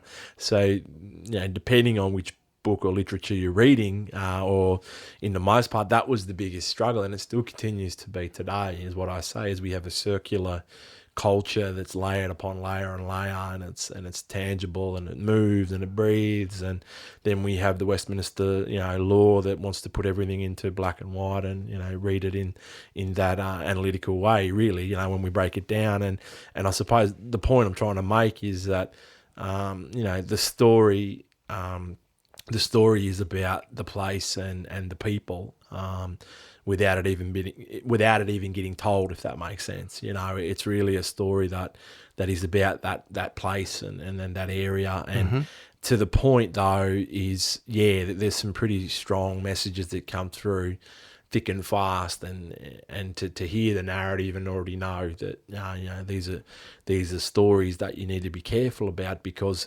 it's not about fear, and a lot of people misappropriate it as fear. It's actually about respect. Yeah, I respect that. I didn't actually. Yeah, it's funny you say that because I never really took fear out of it. I did take more of a. I did take more respect out of it. Like you should conduct yourself like this. You should interact like this. Like this is the right way to deal with each other. This is the right way to deal with nature. That's the kind of what I was, getting out of it. 100%, and it sort of puts it in a dialogue that's like, okay, here's a story that could go one way or the other, really, when you look at the arc of the story. But here's an example of where it didn't go right. But generally, in most of those narratives, there's a conclusion. Yeah, whether or not if it's not a happy ending or not. But the moral to the story is obviously quite paramount, right? So it might be, there's a story, different stories about frogs that are too greedy, all these different things. Yep. And Tiddalik was that story, and that's one of the big ones, and obviously the rainbow serpent and how it changes. And we have our story down on the coast and how that ends up way up in the Kimberley, So that's there's this sort of narratives. But look, I think when people read something in a book, and I suppose I'll put on my cultural tourism cap on here a little bit. Go for it, mate. Is it people, to read something in a book, as we all know, but other, I know I'm preaching to the converted here in terms of experiencing, the nature or the great outdoors, or in our language, Mother Earth or country. It's just so much more powerful, because you're not only just learning and hearing the story or looking at the story, you're feeling the story. And, and that, as we know, science and the scientific, proof around people having an experience to learning, from a book or from a screen or whatever. Absolutely, much more powerful. And I suppose that's what I'm trying to say. There's a whole host of those people that are interested, and I know some of them can be a little tourist jaunty or whatever, but that's okay, because it doesn't mean that there's not a powerful story or a teaching there that you can build in your, like I say, in your tool belt, right? Yeah, that's an interesting point you're making. I tend to steer away from any sort of commercial things as much as I can, and that because you're always wondering if people are doing things for the right reasons and that sort of thing. But it's, I guess I started following you on Instagram. Excuse me. I guess I started following you on Instagram, and I was just an observer for a long time, and I was kind of, to be brutally honest, I was assessing what I saw, and I wanted to. I was doing exactly that, mate. I was watching, and I was saying, who is this guy? Who are these guys? What are they doing? How authentic is it? And how true is it?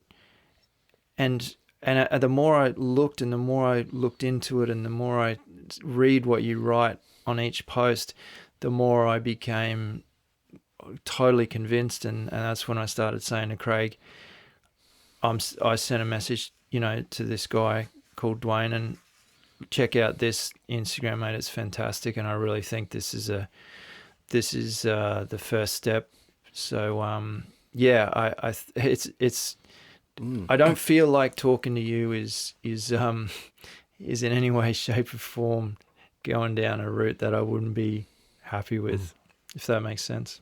Yeah. Actually, mate, let's talk a bit about you and what you're trying to achieve with your podcast, because I'm really, really impressed. I have a deep respect and a keen interest in some of these Aboriginal cultural issues going on, and a lot of the content in your podcast has really pricked up my ears on a couple of levels. But I'd love you to speak to one thing, which is about how, as an outsider, often I see struggles in your communities. Well, where can I just stop you for a second there, because what I think, Dwayne definitely doesn't know, and our listeners definitely don't know, is I would argue very hardly that Craig has spent more time deep inside Indigenous communities, living and working. I wasn't going to bring that up, but than in any other person I know.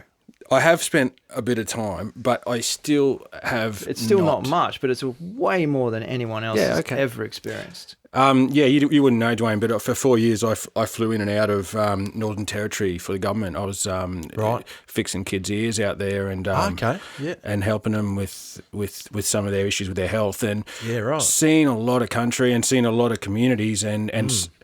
But as I say, I'm speaking as an outsider here in many ways. That for me, some of the issues with, and I'd like you to speak to what you think some of the current issues are you're trying to help people with and work on. Are you? I think my question is that it was so refreshing, and I was really inspired to hear this push from you to lift people up and to make a bit of a difference, which. There must be, and I'd like you to just say, hey, look, there's actually lots of positive movement within the Aboriginal communities or within their groups that are trying to do the same thing as you. But we, as an outsider, don't see that. It's hard for me to recognise guys like you. It's because your podcasts are public domain, so we can all have a little listen and a little bit of oh my God, this is what I've been waiting for. I've been waiting to hear this sort of conversation, and so I really appreciate it. And can you tell us what you are talking about in your podcast and trying to do? Just to be clear, are you talking about, because Dwayne is a host on 2 podcasts. I've been listening to Bring Back the Warrior, mate, and Secret Men's Business. Oh yeah, it's killer. Yeah. Okay, deadly. Look, it's first, and thanks for listening into the podcast. For the listeners, only a week and a bit old, and I tell you what, it's I'm actually. Where am I? I'm about 20,000 words into my book as well. So I decided amongst COVID to get real with the cause. I suppose, that sounds a bit sort of cliche in a sense that everybody's reflecting because everybody's had no choice, right? But I think at the end of the day, it was obviously for the time for me to, like anyone else, is to reflect and go, you know what?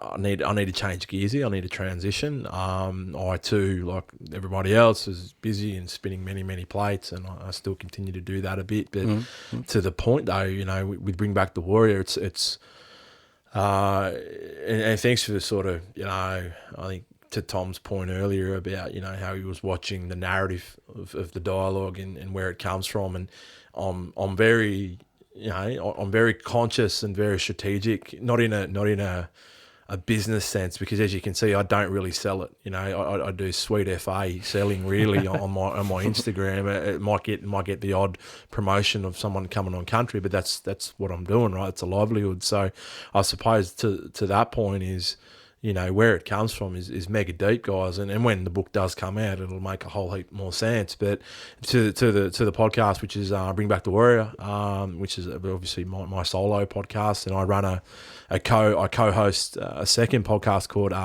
Secret Men's Business, so you can get them on all your good platforms, guys. And absolutely, subscribe's great. I'll probably get a chance to plug that later. But at the end of the day, Bring Back the Warrior is my life story. It's a journey, and I spoke a little bit about my sort of really a couple of touch points on my story and being a byproduct of both worlds. I'm pretty bloody good at, talking the language and getting people to understand. And I think there's a couple of points to your point, Craig. It's about bringing even non-Indigenous, brothers to the space like yourselves that are there to, you're there to help. And if we don't utilise you guys, we're not playing the smart game, we're not playing a smart game. We're not playing for the long game. And unfortunately, due to oppression, pain, trauma, heartache, stolen generation era, which my father's generation. So my dad, again, lived on Wallaga Lake Aboriginal settlement. He grew up under a mission manager. My grandfather was born into, lived and went through that whole thing, so did my grandparents and many of my family. So I get a fairly good understanding, even though I'm technically the byproduct of the stolen generation as the son of of someone that lived in through that time. But the point is that when I understand that And I know you guys, I don't know how up to date you are with what episode you're up to, but I've done 5 episodes now, but Yeah, I just polished off 3 this week. Okay. Yeah. Cool. So you would have got the reason I went with the 3 solos first was obviously just to get a bit of absolutely. Just introduce people to what you're trying to do. So I'm excited for you. The next one you do, you'll get an interview with a fellow called Jamie Thomas, which is I just finished that. gnarly. It's great. Yeah, I'm looking forward to that. To be honest, Yeah, that's a deadly interview, and that probably makes a bit of sense. Craig, you probably felt the transition of the dialogue, and change up. And No, what do you think of that episode? I like it. I love the magic of the podcast that you've got the 3 at the start, and I thought that took some keen planning, because anyone who joins and listens and gets those first 3 gets a real feel for what you are working on, and I really like it. And then obviously, mate, you're going to interview some people that are going to share some stories, like the dance and movement tribes that he's been working with. I was listening to that today in the car, and yeah, mate, it's stuff that, I personally, I'm sure that everyone comes from a different background, they've got different baggage to sort of where it directs them. But for me, I loved it, mate. I got to hear these chats with you and him like I was a fly on the wall, and it was fantastic, mate. That's what one of the texts I sent to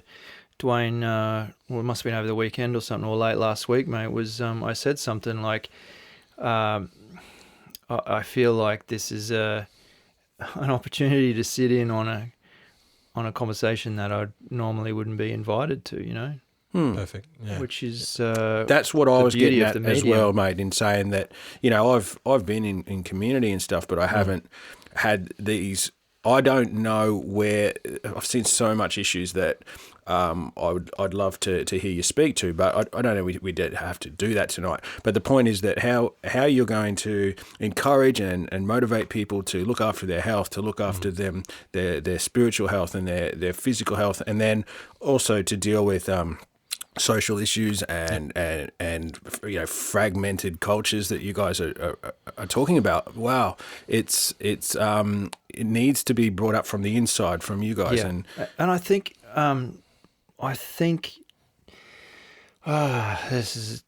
it's hard to articulate this. I think it needs to be okay for white fellas like myself who don't have a clue what they're talking about to just have a relaxed conversation and ask questions without the like the fun not fun police, but someone just coming down and saying, oh, you can't say that, you can't do that. Well, hang on a second.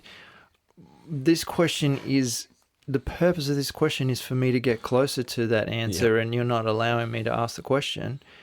That's what's been, I think, tricky perhaps my entire life has been you're scared to say anything the wrong way, so you don't say anything at all. And then what do you end up with? Did you create any issues for yourself to think about releasing these conversations that weren't just for community folk, and they were more for the wider population? It's really you've hit it on the head, and I think the thing is, like I say, and you might have heard, especially you've heard the first 3 episodes. I say it's a pretty bold statement that I'm making here. I don't. There is other Indigenous podcasts out there, but I think I'm the first one to really, put my gurus on my balls on the line and sort of open it right out. And, that's a good one. Well, I suppose what we're trying to speak to, guys, is leadership, and its success, and what you got from Jamie, especially in that interview, which. Like, the uncanny thing was, like we say in it, Craig, and I'm probably giving a few spoilers to Tom, but and the guys that are listening to the show, but I'll keep it in check. But it's all good. It's a great story of resilience, and he speaks of the man in the arena, which is obviously from a beautiful woman, Brene Brown, which we probably already know. She's a bit of a leadership sort of guru, and anyway, the context is around Teddy Roosevelt, the former U.S. president, sort of talk about that, and how the man in the arena is the one that's going to stand forward and get tomatoes thrown at him, and whatever. So it's about leadership, and that's what. leadership is not lacking in our community. Leadership is just not shown on the likes of mainstream media today. Sunrise, you've probably heard me if you've listened to a bit of Secret Men's Business, the one I co-host with the non-Indigenous brother Andrew. I speak to that heaps and have massive pod shots at mainstream media. I did hear one. And mate, those two, I don't even want to say the name of those two TV shows because they drive me crazy. Not just the points you're making, but every damn point. They're just vanilla crap that is meant to leave a nice sweet taste in your mouth on the way to work, and it's disgusting television. Well, as long as it's said, it's the right dialogue, right, and the right narrative. That's when it's So anyway, we'll park the Today and Sunrise shows. We've just said their names, but look, I just and I suppose the point for our non-Indigenous, our overseas listeners too here is, those are our two. And obviously, the US has got Today Show. Our mainstream sort of shows that a lot of people buy into. Unfortunately, as we know, we know that the narrative's changing. People are getting into podcasts and consuming information a lot smarter these days because it's more accessible. But I think, to the points though, is demonstrating leadership, success, resilience, patience, tolerance in our communities is something that our old people have demonstrated for years. It's just they didn't have quite the artillery we have now. So I've had conversations with my pop, and I've done many interviews with him, and he's fairly in the know of how technology can amplify our voice, so to speak, and and to be really blatantly to the base of why I wanted to do what I wanted to do, why I've done Bring Back the Warriors. Number one, obviously, to get it on a platform, but I have just as much of an intent to change mindsets through feeling and understanding than I do with telling truth all the time, because I think that's what you're feeling, Craig, especially, that you've come into the space, you've grabbing it, and thank you for that, because that's exactly why I sort of tinkered around. I sat on the podcast release for about 2 months, how I was going to do it and what would I do, because I think if I only went out with one solo, it might have hit the mark, so to speak, but I really think that I've consolidated it with the 3 different episodes, just to give people that time to get used to it. And you're right, it is. I think the word that you came up with, Tom, respectfully, was foreign, and it's a foreign space, and that's okay, because that's where growth comes, through a little bit of uncomfortability, and but knowing, especially when Jamie came on to the podcast, it was a fly on the wall between two successful blackfellas, talking about not only, and hopefully it did demonstrate that ego was definitely parked, because that's a big part of, we're not obviously like mainstream Australia. It's not how far our dick swings and all that sort of stuff. It's really about caring and sharing and understanding, and it's something that obviously men, period, are starting to get back to. And I also have a bit of a counter, because I know that a lot of men want to hold on to their toxic masculinity. And I know when we look at the shows like Joe Rogan, like sometimes I think, geez, how can that fellow have the most popular podcast in the world? But he does, and he's great. But I think, when I look at that, I think, whoa, it's pretty bold statements that he makes. But I suppose to the point, is that what I'm trying to do, especially across in Secret Men's Business, Andrew's got a fairly different way of getting the dialogue across. But for me, it's really about normalising connectedness and in embracing, that other part of our masculinity, and that's okay. But you're not I suppose, let's put it, you're not a sissy, or real men are not real men from our point of view until they shed tears. And for people, I'm not saying that everybody's got to have a big D&M and break down in tears just to sort of get it, but it's something that obviously men struggle with, and as we know, in mainstream, suicides are huge. And if you've listened to the podcast, I ended up losing my father at 16 to suicide, and that obviously spooked me into something that basically Bring Back the Warriors, a dedication to him at his graveside, to say, I'm going to do something to help men, and especially Aboriginal men. And here it is, 20 years later, as a podcast, and hopefully in whatever time it takes, into a book as well. And it's a really important dialogue, because and I've had to be honest, I've been quite humbled with the non-Indigenous men that have reached out, like yourselves, and gone. Like I had, to put it into context, my best mate who's non-Aboriginal, and we caught up last week, and he obviously, through my transition, there's a bit of a long story. I won't get into it, but we've had some time apart, and he reached out in the first time in a long time, actually, and he said, I just want to let you know that, I want to thank you for doing what you've done, because he's just seen his best mate that he's grown up with, who obviously they used to call us Roy and HG, right? We used to have this relationship where we just take the piss out of anyone, and anyway, like good mates do, right? It's the same thing, but from totally different cultures and backgrounds. But the point is that he reached out and it's helped him, and I said, of course, this is for everybody. Just because it's a man of colour leading it doesn't mean that other men that aren't Indigenous can't enjoy it. No, mate, I'm glad you've said that, because I really do see you've put this together so carefully. But it's coming across as a resource for you and your families and stuff. But it's also for us, mate, because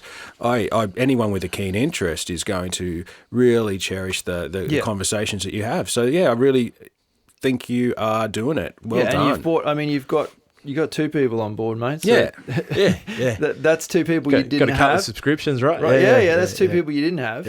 Right. And in all seriousness, that's two people you didn't have. And now we're going out to a completely different demographic here worldwide. Yeah. So, and I'm fascinated with cultures from around the world.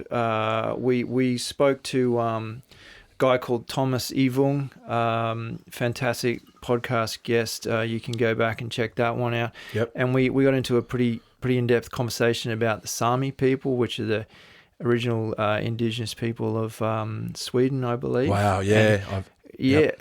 Awesome. I had a gentleman on one of my experiences a few months ago. It was similar. Yeah. Oh wow. Yeah. Cool. Interesting. So, coincidentally, I just around that time finished a book which was about those people, and so we were able to really kind of have a good chat about that. But it's conversations like that quite recently I've, as I said earlier, I haven't had access to someone like yourself, so it was a kind of like slap in the face, you idiot kind of moment when I was looking around the globe for these fantastic, unique cultures, and then when I realized that you were keen to connect, I thought, oh wow, this is it, man. It's the first step to learning about how fantastic the culture is on our own doorstep.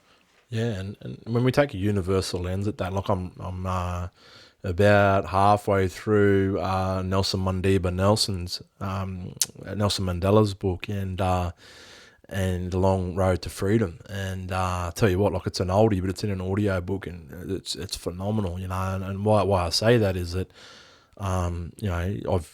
it's no secret that I'm fairly, well versed in what I do, but to grow and listen to the universal, I suppose, song or calling is quite phenomenal in its own right. But to your point, you're right. It's this particular First Peoples voice is such a crucial cog in that universal voice, and look, I 100% agree that what a lot of people forget is that Indigenous people, Aboriginal, Torres Strait Islander people, again, are the oldest civilisation in the world, and I think the history of this country, in where we currently sit, we're seeing a lot of.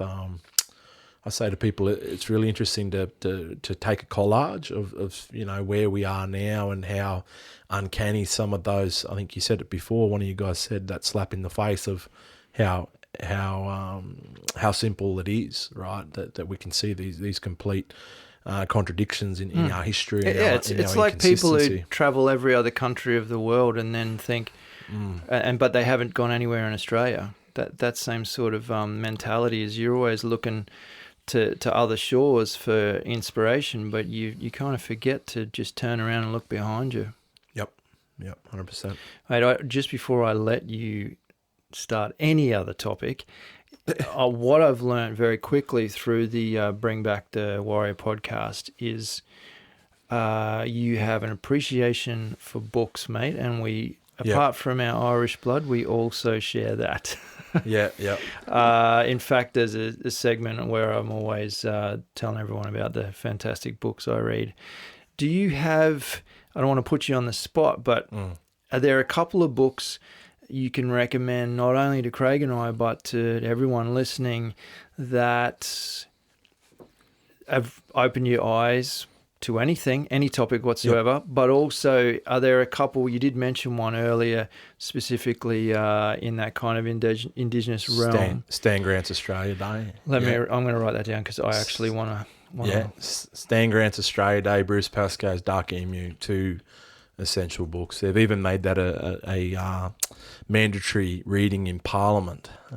Bruce Pascoe's Dark Emu. Wow, it's a correlation of all the colonisers' journals, and Bruce has put it together to really turn the history of this country on its head, so to speak, and it's a good one. Fantastic. I've written those down. Yeah. Look, I have to go, and look, I'm sort of trying to get a feel for your audience, but I'll just speak true to my truth here and my purpose. I really think anything that you can sort of read from Eckhart Tolle. You mentioned his name in one of your podcasts, and it rung a bell. I knew I'd heard it somewhere, and I had to quickly Google it. And the second I saw the guy, I remembered who he was, because I went through a big stage of kind of looking up, philosophy-related stuff. And what a unique human being that guy is. Mate, the little Austrian, he's crazy. He's like a bit of a hobbit. But he's they call him the modern day Master Yoda. That's what they call him. Great name for him. That is a great name for him. Yeah. Sorry, I didn't mean to jump in there, but you reminded me. And when I went back and looked, I'll be honest, I started watching this presentation on YouTube, and it was getting late in the night, and it just absolutely broke my brain for a second. I thought, I have to revisit this when I'm fresh, because he gets deep. That's exactly the point. Yeah. And when it gets deep, stop. Okay. And that's the whole approach. That's the whole approach to his work. So if you read The Power of Now, which is... That's his book, is it? Essentially, yeah. He's got a few. Okay. I've actually just got Practicing the Power of the Now. So that's obviously the sequel of getting the concept and putting it into practice. Right.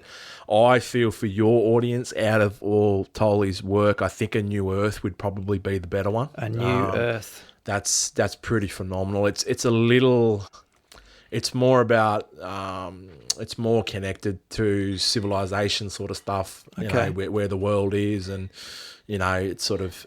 But yeah, look, it's all like I enjoy all his work. Only, I think the reason why, and it's really weird how a southeastern Indigenous man could connect with a little Austrian spiritual guru. It's sort of. I did love that. I did love that. Yeah, but I think the big thing is exactly that: the power of now, and the now in our culture, where I come from anyway, is about today. It's about living for the first day for the rest of your life, and that's why I finish.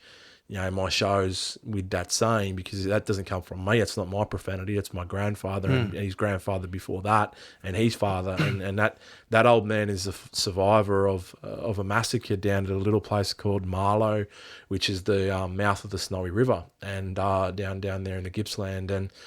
And that saying, is something that we push out to all our visitors, all the people that come through our experiences, but it's also a saying that's embedded probably, I suppose everybody in any sort of, obviously in any belief or faith has that real solid building block. That's one of ours. It's one of the crucial ones. And getting up and saying good morning to the sun for everything that grandfather sun gives us, and that's our terminology, and being grateful for what we have. The air in our lungs. The sights we see, the smells we're smelling. The taste, and I know that's a lot of people see that as maybe a gratitude ceremony. It is essentially, but it's an old ceremony, and that's sort of what I speak about around the universal highway. You know, where we all connect, and spirit has no colour, and it's a teaching that my grandfather always sort of drummed into us, is that everybody is spiritually connected. Even the Anglo-Saxon faith and culture is connected. Once upon a time, I think it went wrong with Henry VIII or something like that.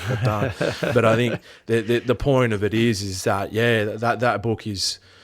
I suppose once you guys, do get a chance to come on country with me and I get to take you to this spot, it'll really make sense, because it's a story that I need to sort of tell in a place which is on essentially on Gulliga, our creation story, on our sacred ridgeline, and the main sort of crux of when I seen The Power of Now, I just knew straight away. I went, wow, this is going to be really interesting, and that's.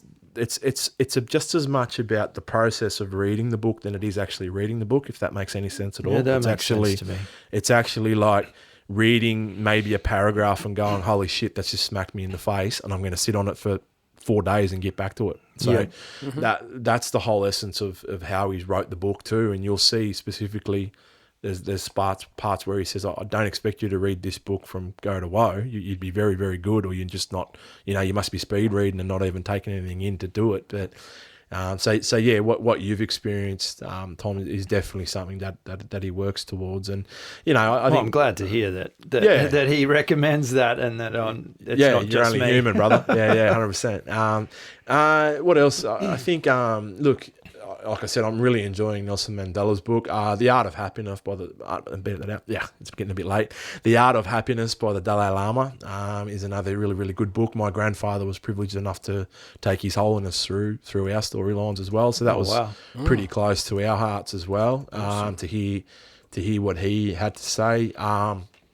Look, I'm a self-confessed late blooming bookworm, guys. I think I've rattled probably 16 books in the last probably 3 months or something. Well, that's pretty chronic for me. You've been going hard at it from what I hear on your podcast. And good on you, mate. It's I went through a quite a period there where I didn't pick up a book for some time, and then a few years back I just started hitting it hard as well, and the enlightenment that comes with that, and also you said something before, the practice of reading the book is also for me a meditative practice. It's I have a special chair which is under a special tree in my backyard, and I'll go and sit I have my coffee next to me, and the morning sun will just come in at the right angle and kind of start warming me up.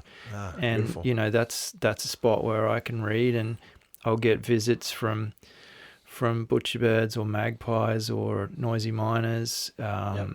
Eastern little wattle birds will come down, and I'll stop reading and I'll just watch them for 5 minutes, and then I'll go back to my book. And there's not much. It's such a combination of so many special things in one session. It's great.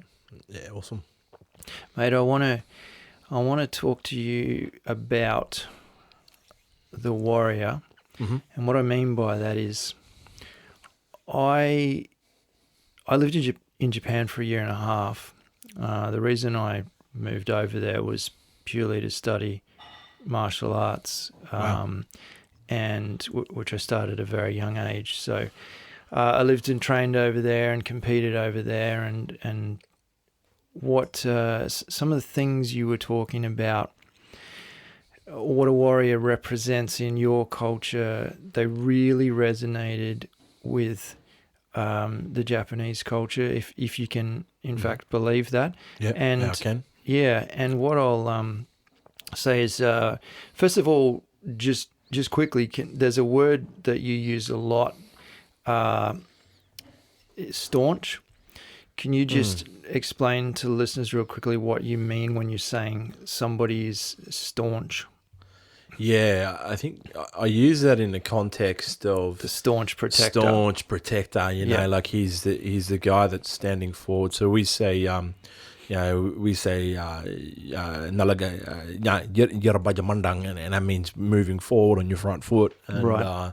the Wiradjuri people, which are next door, have a similar sort of saying, and in Jamara, and I think the thing is that that's the main, even though that's a really important part of who the warrior is, right? He needs that part of him, and yes. he needs it, and that's a big part of his makeup, but not looking. I suppose no one in the main narratives look at the warrior as the nurturer, the provider, the listener. Correct, which is exactly the next point I was going to make, is that you very clearly spell out, let's not get hung up on only being that kind of masculine icon of sorts, but let's not forget that to be that warrior, you also need to understand, you need to be humble, you need to be a nurturer, you need to listen, and you also need to provide, amongst other things. Well, I'm not totally crash, but I do practice yoga, and I just did it actually earlier today to bring my energy up. I was actually feeling, so when I was texting you, I was feeling a bit flat, but I've picked up a bit now. But the point I'm trying to make is those 3 warrior poses, which are the main crux of most yoga sequences, and especially the peaceful warrior.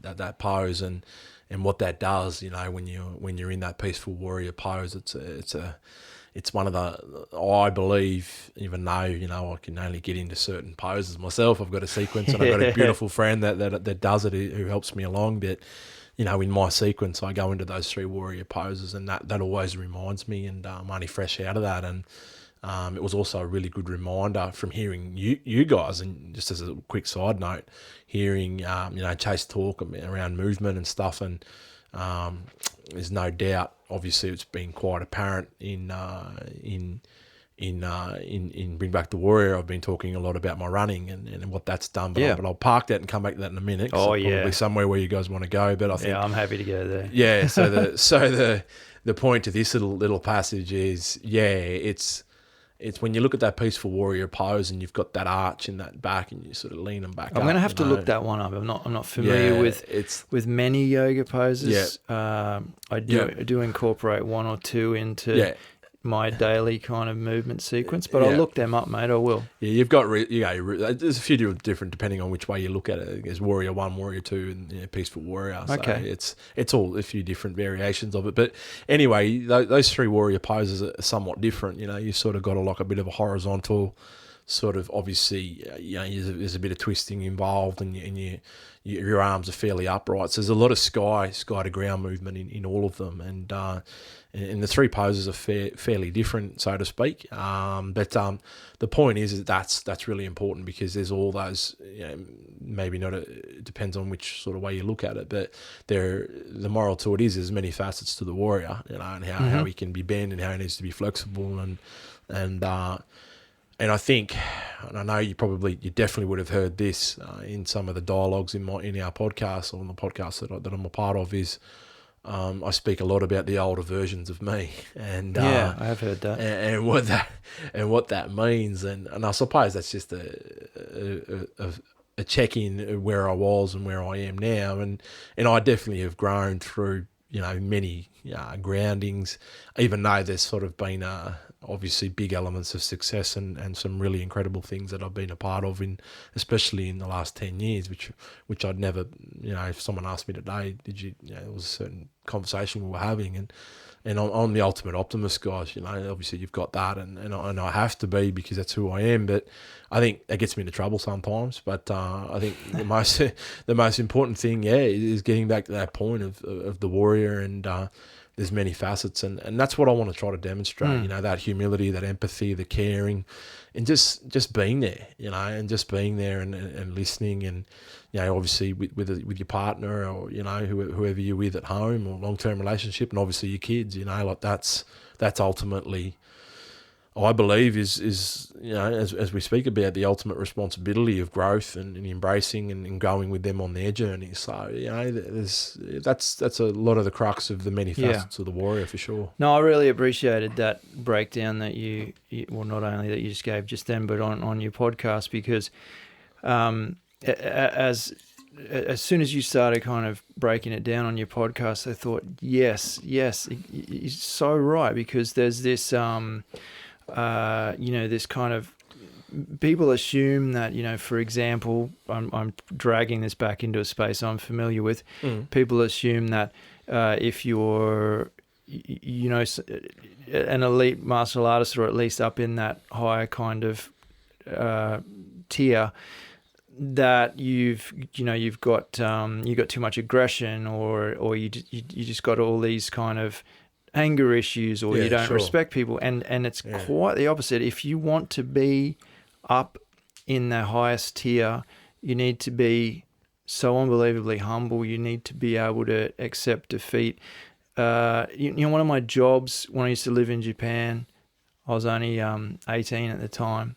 One of my jobs every night was I'd arrive at the dojo, so the training hall. I'd have to go upstairs, and I'd have to do a tea ceremony and make the green tea for my instructor. Every night. That was my job.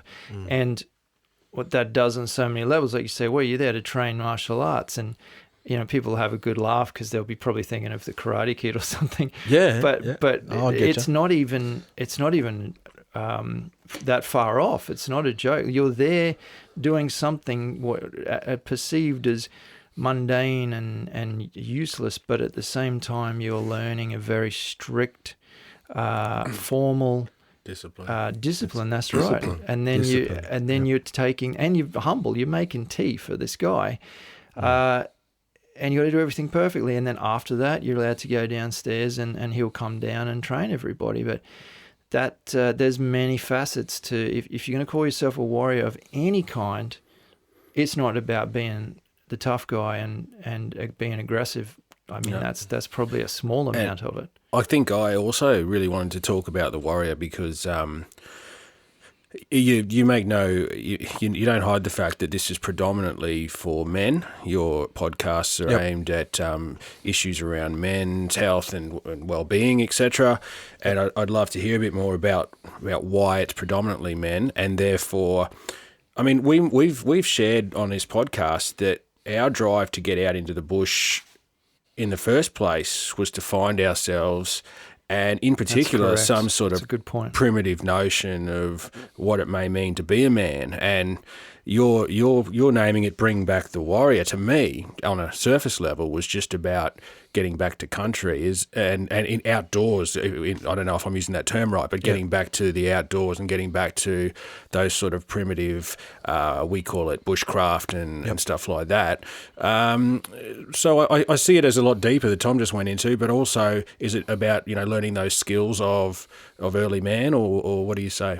Yeah, 100%. It's like there's parameters to go into that if men, obviously Indigenous men go there, but from a broader context, that's right. And just back to that real quick point around making tea, I've made many cups of tea for our elders as well, bro. So good it's stuff, mate. It's when you said tea, it's like that's a common one for us as well. It's a sign of respect as well. It's discipline, it's patience, and it's tolerance, and that's what I spoke to earlier. And again, when you look at the Dalai Lama's main teachings, it's patience and tolerance. And, I see that. And you. Like you said before, you're on repeat, and it's a bit like, like I said before, the sunrise ceremony that we do and we bring people into, where we talk to them and say, well, this is one experience for one day in a tour, okay, there's a bit of commercialism about it, but it's when we get people in the bubble, mate, it's on, right? It's on, and we get them in there, and we take them through our journey, and that point that we make is that repetitiveness is the reminder. It's the constant reminder that we're always learning, and we have to churn through. This is, I have a saying that we laughingly sort of joke about in our circle. We talk about Jumanji, right? It's a game for life. So you're in Jumanji, you play it, right? Or things happen, and you got to play it right, and sometimes you got to roll the dice, but you're in the game for life, and then you're buying, what I say, you might have heard me say a lot, buy into the process, and I don't mean that just from a monetary point of view. I mean it from time and energy, right? Yeah, exactly. To buy into the process, and I mean, if it was just money, you could just buy it, but you can't buy this 100%, stuff. 100%, and I suppose, Craig, it definitely is. Geez, I just banged my oopsie. That's the old thermos. The old thermos has just gone. It's kaput. Yeah, Dwayne was just going to talk to me, man, and you just wanted the attention back, right? That's why I deliberately did it. Yeah, Everybody, listen to me. I'm just pouring distracted. Coffee. That's coffee. Oh, there it goes. That's coffee. Yeah. That's not me using the thermos for any other reason. Yeah, right. I'm very sorry. I'm putting it away. Okay. I hope you didn't lose it. I'm sure you've forgotten what you were going to say. There can't be much of their coffee left, right? It's the everlasting thermos. I think I've got about one cup left. No, but like, yeah, it's got those elements to it, Craig, and I think that's what I think. Obviously, through the intrigue you guys got with diving into Bring Back the Warrior, it was probably. Maybe for lack of a better word, it was probably some sort of, maybe a positive shock to the system. Or, this is a little different to what I would have probably expected, for some reason, expected. But I suppose at the end of the day, it is about humility. It's about all those core values of being a human being, and we as Indigenous people are not all that different to anyone else. It's just sure there's different bloodline considerations and cultural considerations. That's fine, and that's all in place. But like it is in any sort of other value system, and it is about essentially connecting to something deeper than us. And when we look at, and I know that if you explore Secret Men's business a bit more, we do speak a lot about.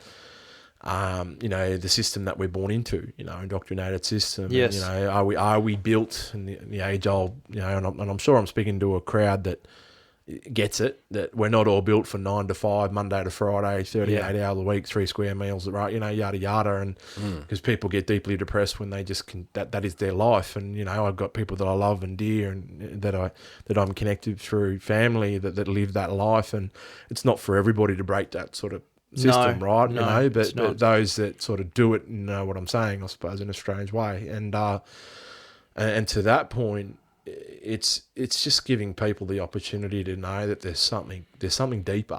There's got to be something deeper. Whether we're, I get atheists on my experience, and they get the science element and go, holy shit, yeah, we get the sea levels of rose. You guys, your old people have seen that, So we sort of can hit many facets of different people, whether and most people, look, let's not kid ourselves. We get a lot of spiritual seekers that come on our experience, but we do get scientific atheists that still enjoy the experience for what it is, and what we provide, and because we've got a bit of a multifaceted sort of approach to including, like you said, I think you said this right at the start.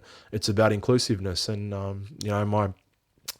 I've got a good teacher, a teacher that's taught me how to sort of open up spaces where, you got to make people feel somewhat worthy is probably another lack of a better word, but I understand where you're going with that. To coming into that space and sharing it, because if you don't, you're going to get people who've been too embarrassed to step forward.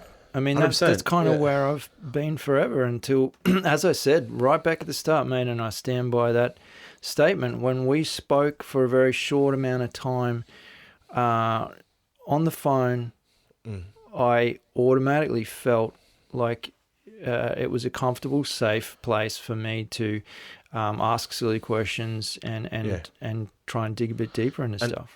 And that is essentially what we're doing a lot of work around that through. I'm going to just be real. There's obviously, like any society of people, there's different approaches and different attitude towards how hardcore we need to be towards non-Aboriginal people to understand our truth-telling process, and understand our stories. But like I say to people, there's more. How many ways to skin a cat, and it's not.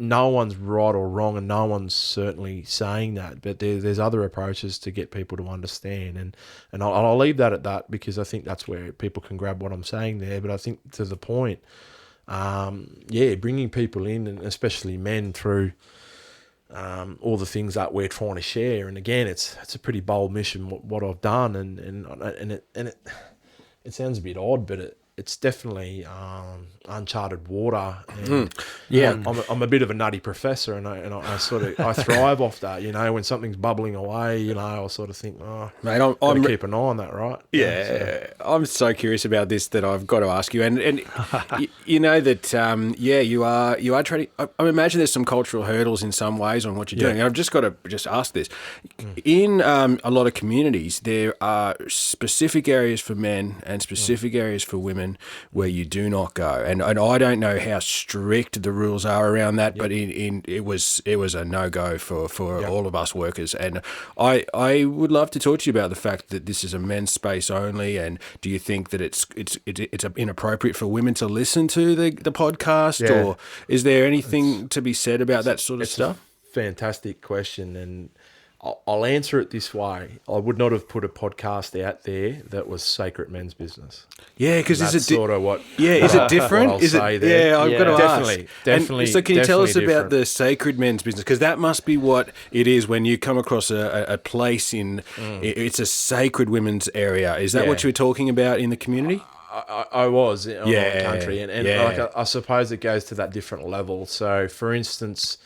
You know, just to put it in, and I've grabbing your angle, and it's an unreal question because I think, you know, I've got women who have listened to Bring Back the Warrior, and my wife's listened to it, and it's fine. You know, like it's whether the woman wants to listen to it is fine. And so, for instance, there might be, you know, a lady from the Tiwi Islands where I know they've got really strict conditions, you know, on what they do with their laws and their cultural laws and their systems, and where it would be a no-go. But what I'm trying to say is that, I wouldn't put anything out on a public platform that would put anybody in duress, if that makes sense. Yeah. And, but it's definitely a dialogue aimed and geared towards men. Yeah. So, you know, and if women are willing to listen, which there are many women that are intrigued, because then again, in turn, that can help some of the partners as well. So, you know, women are, if they want to and feel comfortable enough, of course they can listen. And some women have actually given me feedback on it, saying it's fantastic, and, you know, they don't feel uncomfortable listening to it. And that's awesome. That's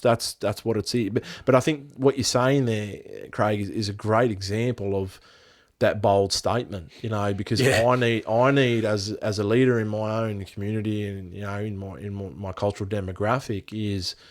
And again, I've got a great teacher that shows me the way in that space. But that's where, again, anybody, and I said this before to a few people I know, if I'm going to put it out on a podcast, it's going to be listenable for anybody if they want to listen, and it'll be safe, you know. So but to the point that you made before, that there is strict parameters for different people around that, and I suppose from our perspective and our point of view.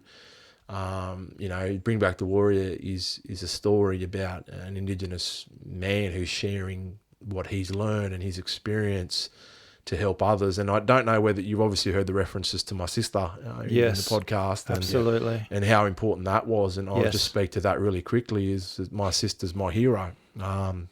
She's my numang, and she was survived, you know, an attempted murder, you know, on our Aboriginal community, and that was at the hands of an Aboriginal man, and you know, he's currently serving the back end of his time at the moment, and I won't go right into it, but it's enough to sort of state that my big sort of message is that we must protect our women, you know, our mothers of our children, our birthing mothers, and Mother Earth. You know, they're all that's part of how we believe we see country, as our mother, and that's all that respect back for the woman, and that's probably another.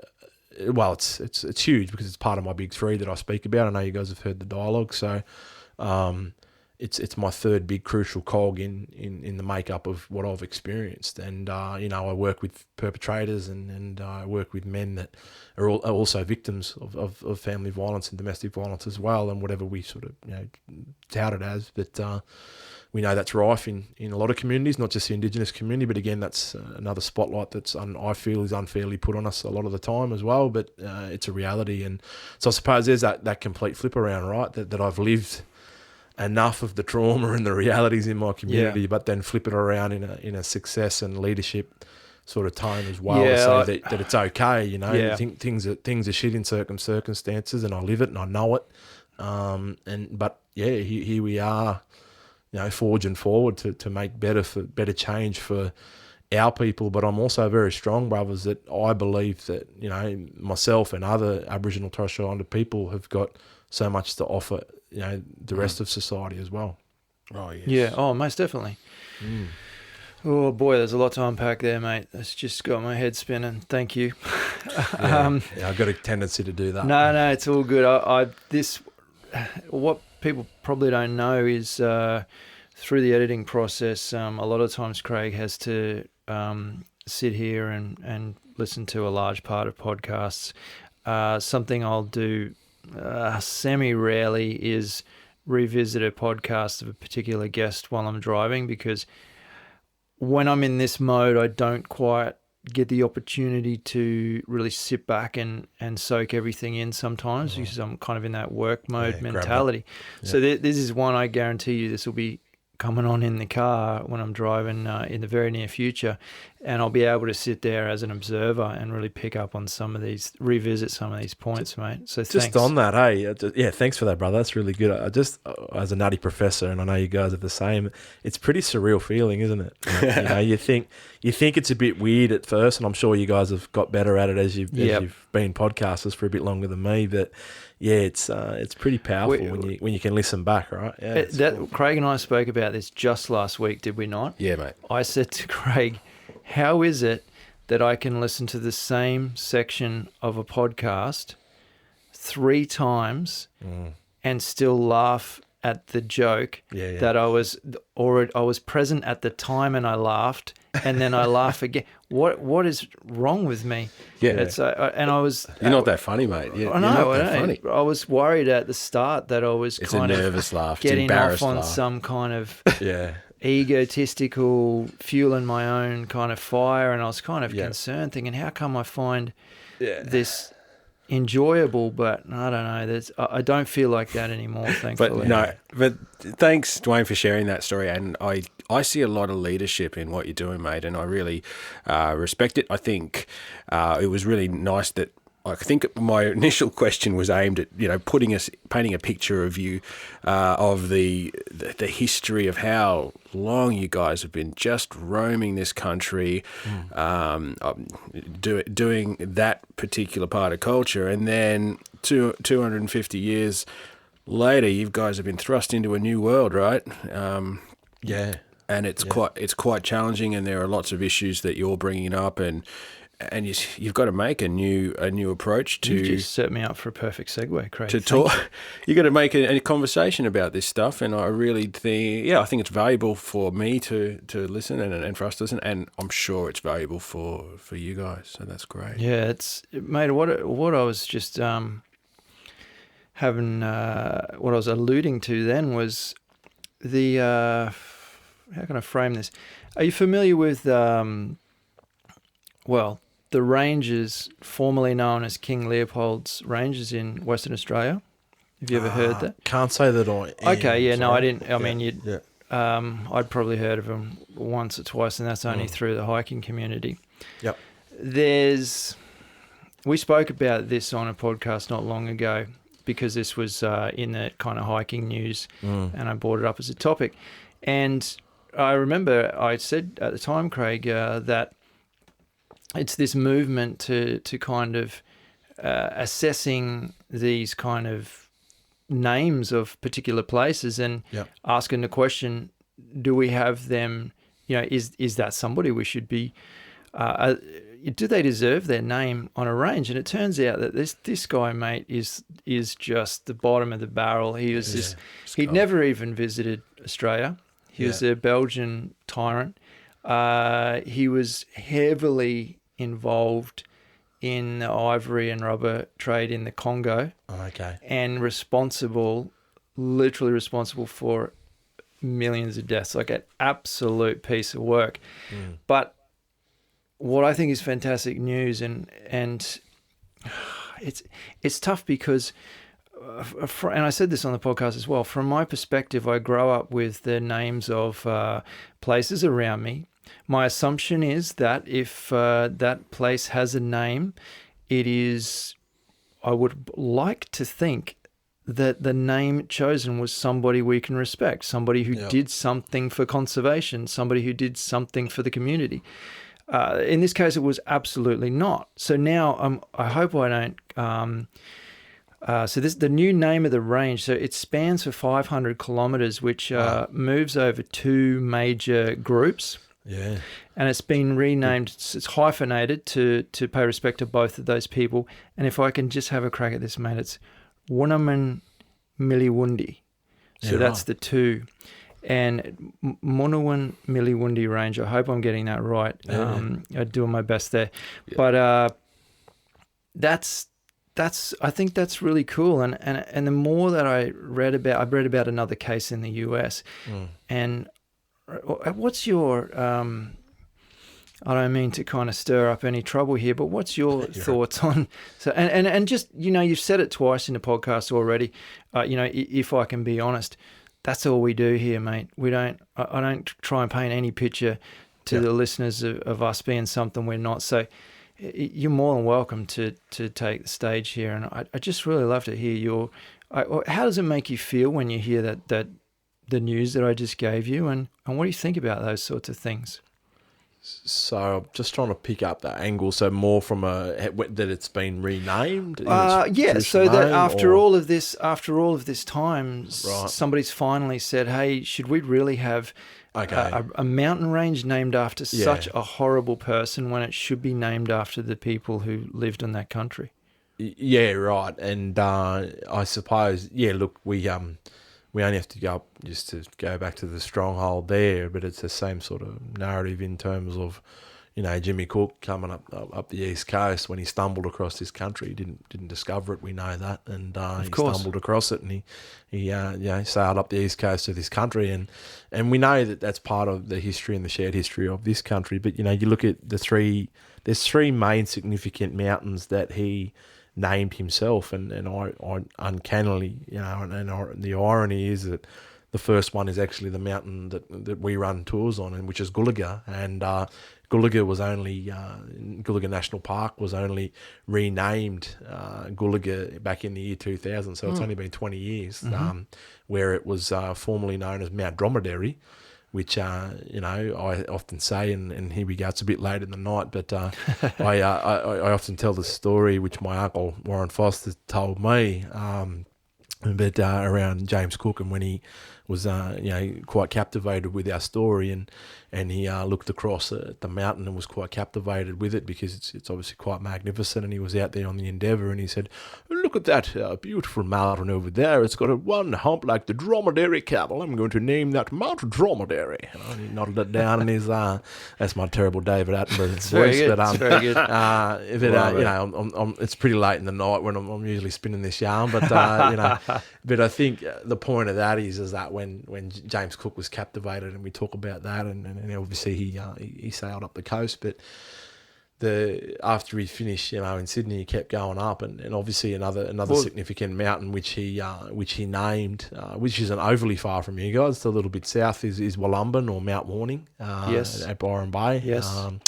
And then further up again, obviously Mount Cook itself, up there in Googly-Yallinji country, up towards and the top end. Also the Glasshouse Mountain. Glasshouse Mountain, of course. Yeah, of course. How can I miss that? So obviously, I'm getting back to the point and the narrative of is that it's not overly uncommon. We get lots of even some of the massacre sites are named, in honor of the perpetrators, and that's one of the other ones as well. So look, I've got some pretty strong opinions on all that, but I think for really sort of summing it up, you look, it's progress. We're looking at different movements now, and again 2020 or 2019 even. So for our overseas listeners, we've only just had appointed, and this is part of that collage, lads, that I was talking about before. 2019 is the first year in the 118-year Constitution of Australia since 1901 that an Aboriginal person was in the portfolio on the seat of Indigenous Affairs. So It took 118 years for a blackfellow to be in that spot. And yes, some people would argue, okay, it's probably only been more than 20 odd years that we've had Aboriginal people in Parliament, but for that, it makes sense, right? And it feels right. It's just taken all that long to happen, and for far too long we've had, non-Indigenous people making decisions for us, and that's what our elders will tell us. They'll keep telling and reminding people, and yeah, we're in a bit of a new, obviously, stratosphere, and obviously 2020 and the whole, just have to be real with the Black Lives Matter movement and, Yep. Where that all comes from. And we have that obviously from Aboriginal people in current 2020. We've got our own history of that. And I think that's the point, is that, I think it was going back to what you said before, we always, not always, but there is a big consensus of those vanilla sort of, moulds that you spoke about before, of people looking outside before they even look in their own backyard, and that's something that slowly but surely, progress and different things like that. But obviously the realities are, like Craig spoke to before, they're still there, they're still happening. And, that's a fair call, mate. That's a fair call. I mean, changing the name of a mountain range doesn't erase history. I mean, or it doesn't automatically heal all these wounds, but I thought it was a positive step. Definitely, yeah. And I would be more than happy. I mean, I'm lucky to live in an area where a lot of the surrounding areas where I live are Indigenous names, which is pretty cool. So 100%. Kind of, and you'd know from I'm only 30 minutes from the Glasshouse Mountains. So a lot of that area has these names. So it's kind of, I'm lucky. I don't live in this urban kind of area like Craig, but mate, this brings me to it's kind of a good time to talk about it. And I don't know how. Well, I guess I'll just ask the question. How's that? Go for it.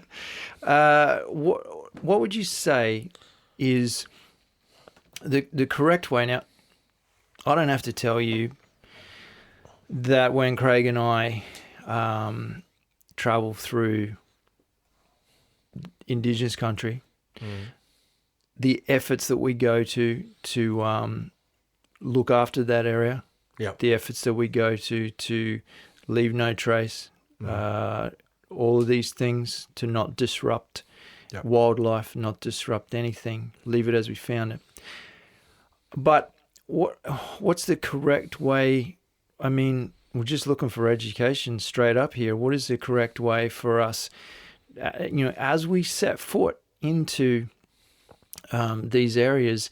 Is there, and I don't want this to come across as, this is what I don't want it to come across as, some white fella who's trying to make himself feel good by doing some cliched thing so that he can tell everyone else that that's what he does to make himself feel better.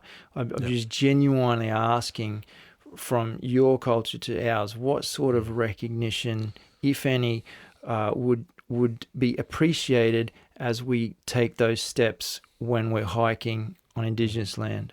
Yeah, tread carefully. Tread carefully, observe. Stuff that you're already practicing, I can already feel that, and know you've been in doing what you do for a while by the sound of it, and no, look, everything I'm hearing is fine. And I suppose the only thing that I need to reiterate is, if there's an opportunity to, go and consult, or it doesn't have to be a full official thing, but if example, you might say to me, hey, we're thinking about walking, out at Murrawinji. I don't know, I'm just taking you out to far western New South Wales. It's probably not a place you'd hike too much, but obviously in winter. But just for example, then I'd be able to link you with someone, or in our Koori, or up there you got Murrays, or our Indigenous lines. We've always got someone that we know, that you could link with. So look, I always say that's a time and energy bucket thing. So that's obviously the practicality of that happening all the time. I know there's a lot of national parks a lot of your hikers would be going into. There's obviously correct information storyboards. Just to educate yourself. Sometimes it's good to take a step back and just observe. And look, I come across many examples of that on our own experience in our own national park, of even our visitors experiencing people just being quite brash and brazen and doing it in front of my visitors' eyes and in front of us. So as custodians, we tend to sort of get used to that, and then you have to sort of be resilient and try to educate people that Look, you've thrown me a lot of how long's a piece of string questions tonight, fellas. But Apologies I think for that. No, it's all good dialogue. But I think yeah. Look, trust yourself. I think, and I think that sounds quite cliche. But if you're treading carefully, and I love what if you leave the place, either even cleaner with no trace and all those sorts of things. I'm sort of, like I said, I don't know your space very very well, but I'm assuming that's a bit of a code of ethics, right? Yes, you're correct. Yeah, The Leave No Trace is actually an organisation, a worldwide organisation. Nice. It's a term they've adopted, Nice. which quite simply means you should be able to move into a space and not notice that anyone else has been there. Yeah. Awesome. Yep. So we kind of adopt that pretty heavily, and sometimes it takes a bit of effort, man. That aligns so well with what we practice. And I'd be very confident that saying similar approach, using the foundations of that methodology or that saying or that ethic, those values would go really nicely into the way that I suppose I would imagine the overseas national parks as well would have similar sorts of obviously information and things that you could gain, whether or not there's obviously First People, there's significance insights and in New South Wales that's getting better. They're starting. We actually work quite closely with national parks in New South Wales to help obviously identify. So there's a bit of a mapping for us. Okay. I'm not sure what it's like too much in Queensland, but it's for that to that point, it's I think. But if obviously you guys are going into some pretty rugged country. Again, it's sort of the question that beckons for me is that's why it was important that obviously some sort of connection with something greater. I won't go as far to say spiritual. I'll just go greater connection, or if you sort of sense something isn't right. Again, whether I'm speaking the right language here, but those are the sorts of things when you walk in country. But if you go back to treading carefully, observing and respecting the mother, I think you're going a good way forward to being very very respectful. Are you suggesting that if there's a subliminal kind of uneasy feeling that as hikers we should continue moving out of that area? Definitely be advisable. Yeah. Okay. Yeah. That's and everybody gets it, right? Everybody gets it. That's the saying. thing, man. You said it to me. I'm recalling times, when it's happened. So that's why I'm not questioning it. I'm just saying, is an indication we continue moving or move in a different direction or something like that. 100%. Okay. Like you got to feel that. You got to. It's telling you something, and the energy you all know. Like I know you guys. I'm assuming you guys are in touch with that as well, and it's about feeling the energy and making sure that I suppose if you're comfortable, then that should be a good indicator that it's a good place, or a place of neutrality. Yes. And but you've also got that real sort of sense of thick energy, or all these different things, and we teach people about that a little bit, and sort of help them along with that, and I'm sure there's a whole heap of again, I know I'm sounding like a bit of a broken record, but there are people within communities that can help you along as well if you want to again buy into the process. Oh, that sounds fantastic to me. That's something I'll be continuing that conversation offline with you. You can bet on that. Well, I would go as far to say that I would imagine a lot of your guys would be doing a lot of research before they go venturing away too. So most definitely, anyone around the world does a heck of a lot of research on how they're going to get there, how they're going to navigate the country, what existing trails exist, where they're going to stay, how long they're going to stay, and the equipment they're going to need. I guess you're suggesting add another feather to that cap. Add a bold bullet point to that list and say connect with the First People or the Indigenous people of that area. Yep. Learn a little bit about the area you're about to step into. Yep, 100%. I like that. Thank you very much. Welcome. Hey, I'm going to lighten the mood here a bit. You ready for this? Yeah, far away. Have you? I know your kids are a bit older. I'd be interested to know, Craig, if your kids have watched this. There's a show called Little J and Big Cuz. Are you familiar with this? Oh, yes. I'm not familiar too much with it, but it has come on now. It's great. It's fantastic. Are you familiar with it, Dwayne? No, I'm not. No. Oh, mate. honestly, like you can watch it on it's Apple iView, isn't it? Yeah. You can go ABC watch back Kids. episodes. Yeah. Oh yeah, yeah. It's I was watching it the other day. It's only new, isn't it? Has it been Yeah, around? no, it's pretty been around new. for a while. My Yeah. kids love it. They absolutely love it. Oh, do they? Yeah, great. And it's it all takes place in I think it's actually says it's Indigenous kids. They live with Nana and old dog. Yeah. They're busy with the ups and downs of the playground and the classroom. And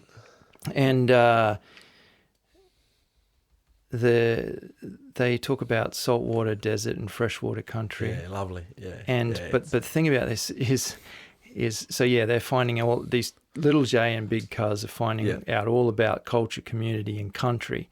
Yeah. Now, what is it a cartoon or? It's a an cartoon, animation? mate. Animated. Cool. Yeah. Yeah, cool. And when you go into the characters, because you can go on their website and find out a bit more, and like this little J, he's nearly 6. He's 5, nearly 6. Yep. And he loves learning, and most days he can't wait to get to school. He's a proud young Indigenous boy who respects his elders and his heritage. Yeah, beautiful name. It's fantastic, and they've put so much effort into this. They've used Indigenous actors for all the voices. Perfect. But here's where it gets absolutely mind blowing: is if you go on to iView, you can actually go, obviously watch any episode you want, but you can go through and watch the episodes in one of, I'm going to say, around about 10 different dialects. Oh, that's cool. Yeah. Incredible. I was watching one just the other night, and I was just captivated by. And then I'd watch the same episode in a different dialect, and it was fascinating. Yeah, fantastic. So I'll suss that out. Yeah, you should, because I think that's a fantastic resource, and I did a bit of research on it before, just spruiking something that was a pile of garbage. That the work they've done to work with the community. So as the director says, that they've had Aboriginal writers from across Australia have sent stories and adventures to be used in the bush, the saltwater and desert country, as well as the school. You know what a hilarious thing was, mate? My kids were telling me about it first. So they're telling me about this.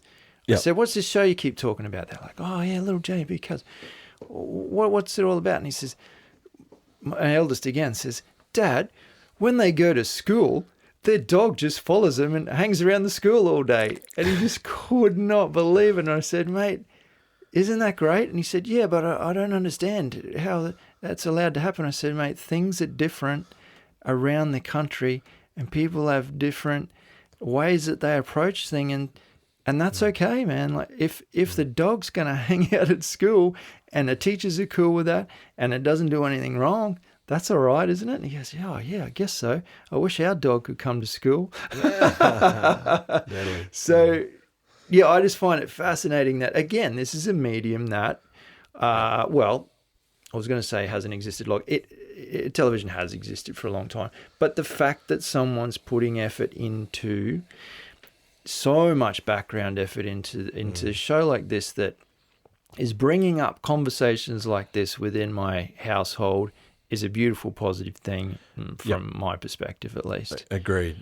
And that's something that, that's where the change really happens, right? And it becomes... Exactly, with the kids. To your point earlier, it doesn't become foreign, it becomes normal. Yes. And it sort of continues on. Look, on that point, I see and have the privilege of working with a lot of tertiary education providers, different universities and a lot of cultural providers do similar work. And this week I'm actually working with a local university, which is one of our biggest ones on the South Coast, University of Wollongong. And so the point of that is that, I see a lot of the change in, up and coming educators that are educating our kids. And I speak a lot about a few years ago. I had my son and my daughter, who were 2 years apart.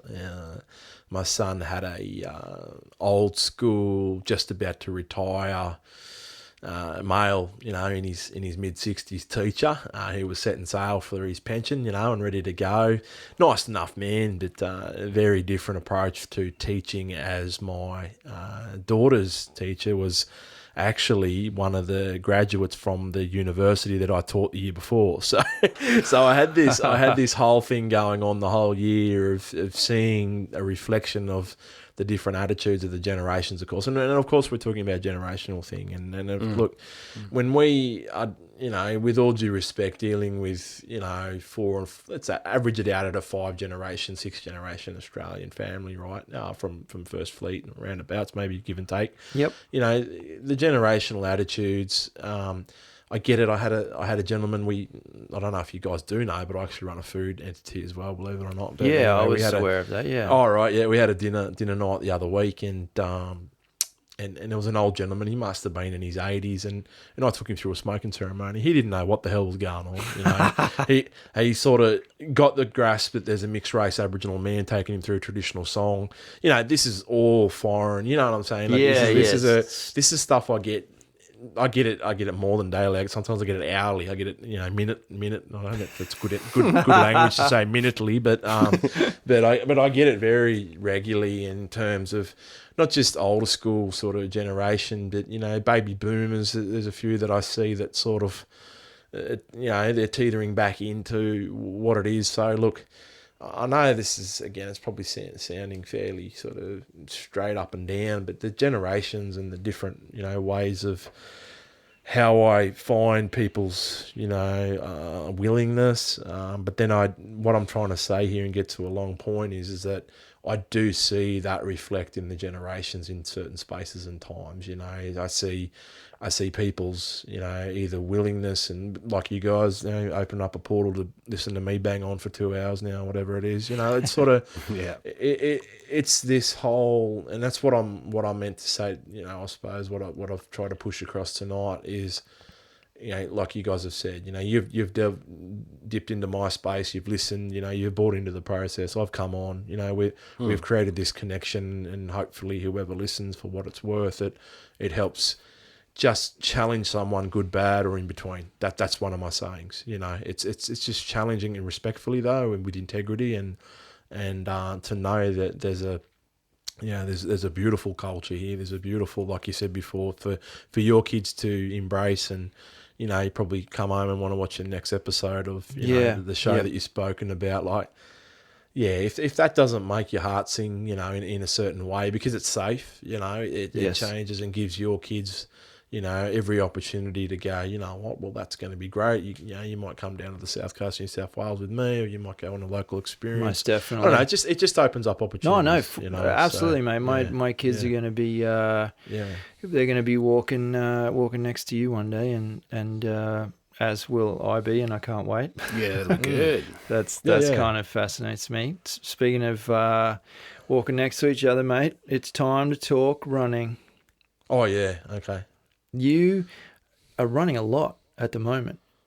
I speak about it a bit, don't I? Yeah. It's no, that's cool. I'm just saying, like, it's been good to listen, because I went through a fairly big trail running phase, and I'm fortunate to have a beautiful little ecosystem down the end of my street, quite a large one that I run through. In fact, we just the whole family hiked through there on Sunday, and it's beautiful down there. Very, very quintessentially Australian bush. It's great. Beautiful. So, what's tell us about the running, mate? What draws you to running?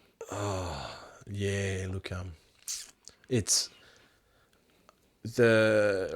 it's quite huge in my life, because it's brought me to a place where I've found balance, without that sounding too full on for the listeners. It's sort of more the fact that, look, I certainly was okay. I was okay at running, and obviously you've heard those that do, and maybe if you can get in to bring back the war and have a listen, you'll get a bit more of a drift on it, because I speak about it a bit, because there's so many, you do. so many learnings, right? There's so many. It's a harsh teacher.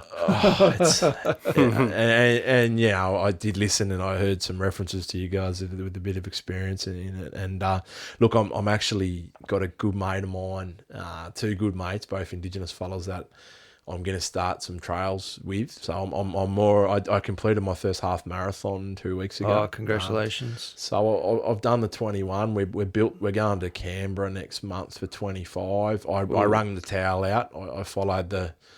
I followed the plan to a T, and I'll be this might sound a little straight out, but I definitely would have got 25. I went I was clipping a minute 10 off my time, off my slower pace, and I knew I had it in me to go further. But you go a good pace too. And I know, do you only run trail or do you run road and trail? No, this is mainly roads. Mainly roads, okay. Because I was thinking, wow, your times are good, but mainly road running. Yours. Bit of sand, bit of grass here and there, but what I sort of I'm looking at. I've got an opportunity to go into more trail training, and I was listening intently yesterday to you guys and speaking to Chase, about the dungeon. Some of those. Yeah, and just some of those little things around, the ankles and the knees. Yeah, it was all cool. So anyway, the science of running, and I know I'm speaking to the right crowd here, so I don't have to go right into it. But I'm again, that's that nutty professor sort of thing. Going, holy shit, like I'm getting all these lessons. I've only just got to go out for 32 minutes and 32 to 35 minutes and get a whole. I heard you guys talk about journaling and meditation, and that's my time. To really push out and to give it context and quickly get to the story. I lost a shitload of weight about 13 years ago, 12 years ago, and just before my son turns 13 next month. But so it was just before he was born. I went on a pretty incredible weight loss journey. I was in construction back then. I was living a different life, and anyway. The point of it is that I ended up shedding 35 kilos. So it was quite an incredible amount of weight to lose, right? Yeah, that's huge. And I'm a former rugby league player, and I'm trying to stay out of retirement because the Koori knockouts are here next year. But I'll stay because I got back into a bit of shape. I've had a few of the brothers in community approach me that hassling you. Yeah, I think I'll be okay. I'll just stick to running. I got the ultimatum off the wife the other day, so we ticked over 17 years yesterday. So I better keep it going, right? So, congratulations again. Thanks. So anyway, look, I just I once I made my transition, and I came home to country, and I had big responsibilities. That's what you guys see before you and what I've gone into. But I think fast forwarding. 18 months ago, I was on one of our experiences, and I was walking, and it's 13 clicks. It's not too bad. It's not for the faint-hearted, our experience, and you're going that's a good bit day. Over a k above sea level, so she's a good day out. And, anyway, so it's a decent walk, and I had this 73-year-old Italian professor come over, and it was a tailored experience, and he'd requested me to take him on country, which I was quite humbled by. He's got a palliative care centre, healing centre in the north of Italy, and he was over speaking about reversing chronic disease through diet, right, and exercise and lifestyle. So I'm a big believer in that anyway. Obviously, I know Western, there's a whole Western and Eastern medicine healing argument, but I think to the point is that this gentleman, he just lapped me. He was in his mid-70s. And I just had to look at myself. I was huffing and puffing, mate. I think we all had that point. I was just so out of shape, and it just hit me between the eyes. And anyway, I remember I took a photo, and I got out, and I've got a treadie, and I've got a bit of a home gym set up in the shed, which is good. It gets a bit of a workout here and there. I hooked in, and I think it was I was looking at a brick wall and a treadmill for I think every either get backing into it runner or, runner that's starting out knows those old treadmill days just to sort of get confidence back. And, And I knew that I don't know, like it's weird because I think when you're that far out of shape, you just lose so much confidence, hey? You just lose a lot of confidence, and it takes a while to build that back up. And Anyway, I think it must have been about 6 to 8 weeks that I was just banging out your 3 and 4, 3 Ks, and anyway, I broke the shackles and I went out in my first road run, and it's about 5.7 clicks what I run, and I try to run it. I try to run my main loop fairly often and consistently, and as we do as runners, we sort of play around with different paces and what you've taught, what you learn, when you're marathon training or half marathon training, and anyway, so 18 months it's taken me to reach the half marathon, which I'm ultra proud about. One of my best mates who did the half 15 years ago ran it with me. He was I called him my yardstick, and he came it with me. And he's sub 5 minutes. He moves like he's cruising at Wow. sub 5 minute Ks. So I would imagine a lot of your crowd would understand that's pretty quick. And That's fast. And I'm sitting comfortably early 6s, 6.5. And I came home in the last 5Ks sub 6s. I flew home, and I just had a bundle of energy, and I followed the plan to a T.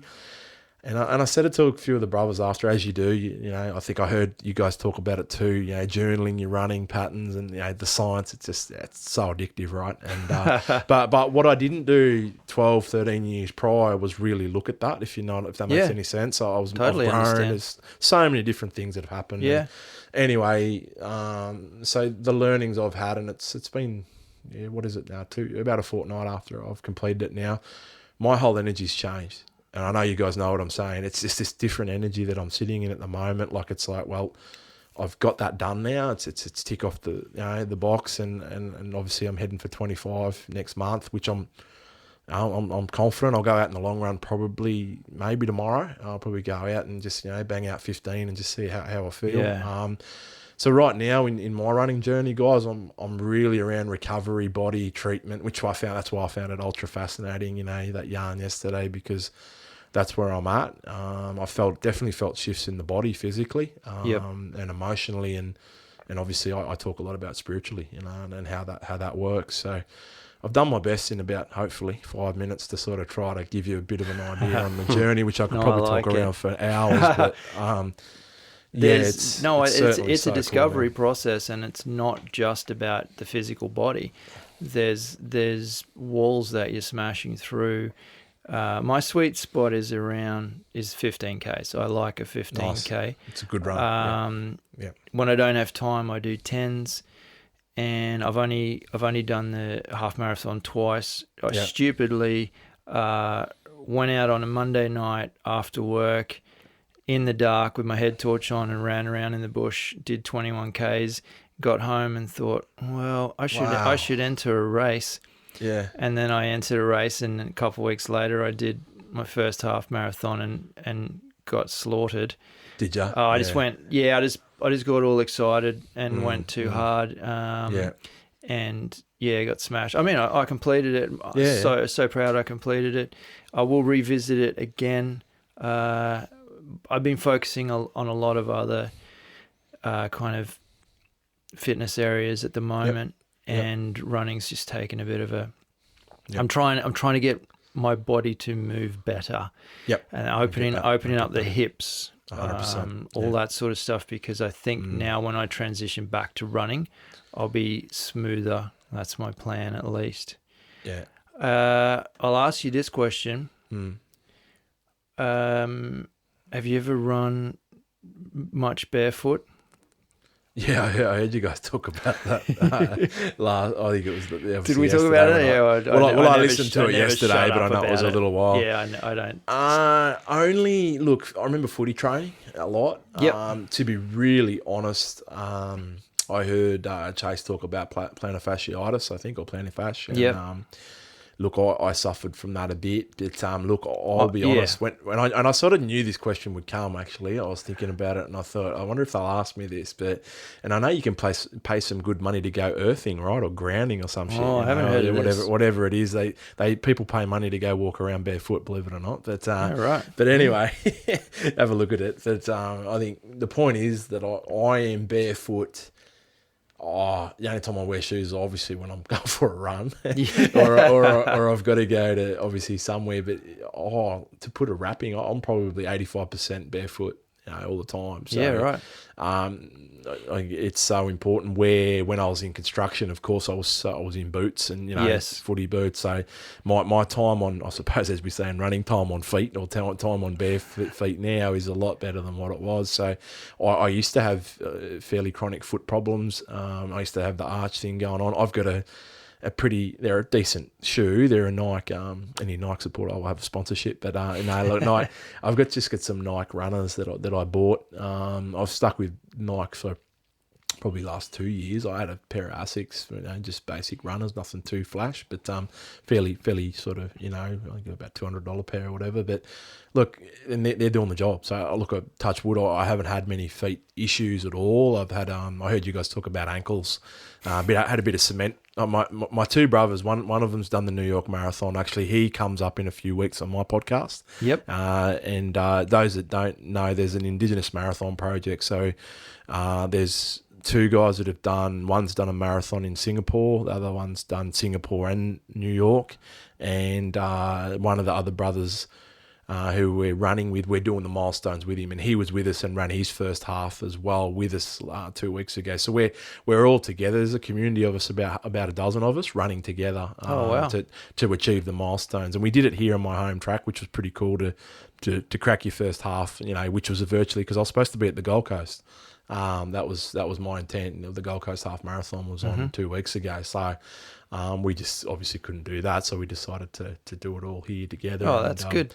So we've built this beautiful little community around running for Aboriginal people too, which Rob De Castella is heading out the Indigenous Marathon project, which has been going for about 10 years. So it's had a lot of really good runners, and I think they just had a young fella do 100 Ks just last weekend, which is crazy. So that's a big day of running. Yeah, the Blackall 100's coming up. That's a pretty grueling trail run. That's pretty gnarly. My mate that I ran with does that. Is that right? It's There's a 50 as well. I'm considering. Someone was trying to talk me into 50 this year, but then everything went south. Yeah. Have you done 42? You done the marathon? No. Right. No, Yeah. 20, 21. That's all. 50's a I've done. big step up. Yeah. Oh yeah. It's and the terrain as well. Like I've spent a bit of time up that way, and it's horrific terrain. Yeah. This is no flat park run. No, the reason I asked about the barefoot thing was it's only something, and I'm definitely not suggesting that people go run around. If anything, just take your shoes off and walk down a dirt track and carry your shoes, and after 100 meters, put them back on. But there's something about touching the ground with your bare feet, and I started doing very, very short distances. Purely because of the toll it takes on your body, and you have to change your gait and your running style. Yep. But when you're moving through a trail and you shift from sand to red earth, back to sand, it's there's something special about it, mate. And I thought you'd really get some. I mean, as you say, when you're doing I know you do a lot of the cultural dances and all that sort of stuff. Obviously that's barefoot and that's connecting with the earth, isn't it? Yeah, look, I could probably spend, I think, in the most part, if we're going bush, I could be, barefoot for 10 days pretty much. And, wow, that's cool. And it is. It's a beautiful feeling. It just, we have a bit of a laugh. You become the Hobbit, really, Yeah. How does Frodo on that, walk through lava with a bit of a laugh at all that. Yeah. But, sort of, so you do, you build more resilience, and the old people have been doing it forever and a day. And so that's right. Cultures, we're meant to, and I'm pretty sure Chase referred to that in his talk, was that's what we're built for. We're built, and some of those nerves and those different muscles don't get attention in shoes. Yeah, well, I think I might have mentioned the Tama-Umara, which is a tribe in Mexico who do ultra marathons. They used to do them barefoot. Now they put a piece of rubber tire sandals on their feet, and it's the style and the pace that they keep is just amazing. Yep. And that's what they're built for, as you say. And there's 26, is that correct? 25, 26 bones in the foot. And when you isolate them with a shoe, you're really only moving the ankle, so it's putting a lot of pressure on. So I know I'm preaching to the converted here in that you spend so much time, but I'm really kind of saying to everybody out there, don't be afraid to, and you don't even have to run, just don't be afraid to touch the earth with your feet, because it's an experience that 100%. we're missing. And one of the greatest things I do each morning is walk in the backyard. And some mornings it's cold with dew, some mornings it's not, but every day it's a sensation. And there's so many receptors in your feet that you don't understand are there, because you're always covering them. Yeah, and it's your connection point to the earth. Yeah. Right? So you sort of definitely. I'd with as I think I heard you guys say, with caution, With just sort of much caution, just start experimenting with that. Obviously, if you're doing a lot of that, it is good for you, because you can sort of, obviously, with your recovery, and that's back to what I was saying. It's where I'm at the moment. Just like I said before, I'm not real crash at it, but I'm just got in and got back into my practice, and I feel 100%. I think you guys could probably grab. You get complacent. Everybody gets complacent, and just because you're feeling good physically doesn't mean that you shouldn't be recovering. And that's something that I've been taking on the last 2 weeks since I finished. That half goal, and now I'm sort of focusing and just really around nutrition. Obviously doing all the good things, the best things. Obviously, I still. Like I say to people, I definitely am not a tyrant or as big a punish as what I used to be around nutrition. I've still, I'm actually on I've been on for about 6 months, a celery juice diet first thing in the morning. Right. I heard it, I thought, okay, I'll give it a crack. And actually the wife spooked me. She goes, let's try this celery juice thing. And I'll be honest, like I have it, like it's pretty much, on average, if I don't have it 7 days of the week, it's a close 5 to 6. Is that right? A big portion of the week, and to be really honest, the benefits of it. I don't know what if it's purely because of it, but definitely it's something that I definitely have continued, and I've felt the benefits, internally, digestive system, everything that's sort of, and the old Italian professor that I had on country spoke about that as well. Yeah, right. I think that if you're that in tune with your body, then you're able to make these micro adjustments. If you're finding something that is working for you on even one level, it sounds like it's working on you for more than one level, then embrace it. And 100%. It doesn't matter what. If it doesn't work for the next person, that's okay. Works for me. And I think that's right. And I think, there's other, philosophies around nutrition. Don't quote me on it, but I'm reading, I've read another book that we've got. It's a cookbook, what type of body you are. There's 3 different parts, and then you can become, I think it's Kapha and all these other, I can't remember. It was a bit late in the night to remember them all now, but that's quite interesting as well. So, and your heritage as well, mate. 100%, and that's right. And you look at all those things and what sort of, you can make those little adjustments. But look, the science around it all, it's quite fascinating, and I'm really enjoying the process. And I suppose in capping it off, I don't know what it looks like yet. I'm just focusing. I went out for a recovery the day after the half, and I just nailed a quick 22 minutes, and it felt good. It felt I wasn't as sore as what I thought, to be honest. But I think I enjoyed that run just as much as I did the 21Ks, because I was like, thank God I can get up and run again, right? So it was a bit of a surreal feeling, but that's where we're at. Oh, fantastic, mate. I wish you all the best on that, and obviously we'll keep hearing about it on your podcast. Probably. I'm not having a go at you, by the way. No, if there's anyone that repeats the same thing every single podcast, it's me. Yeah. Nah, you're right. I grab it. Yeah, it's all good. Well, mate, I've got to say it's been absolutely fantastic. It's going to be one of these situations where we need to revisit you again in the future, because I feel like we're really just scratching the surface on so many levels. There's so many questions I still have, but I'm conscious of the time. So what I'd like to do is, just first of all, thank you for your time, your openness, your honesty, just everything, mate. Your compassion, it's all there, and it resonates, and I know people are going to pick up on that coming through in their ears, and that's what my goal for speaking to you, apart from my own selfish goals of just learning, was to give listeners a little look through a small window into Australian Indigenous culture, and if that's the goal, I feel like we've achieved that and probably some more for now. So I really do thank you very much for your time and everything, mate.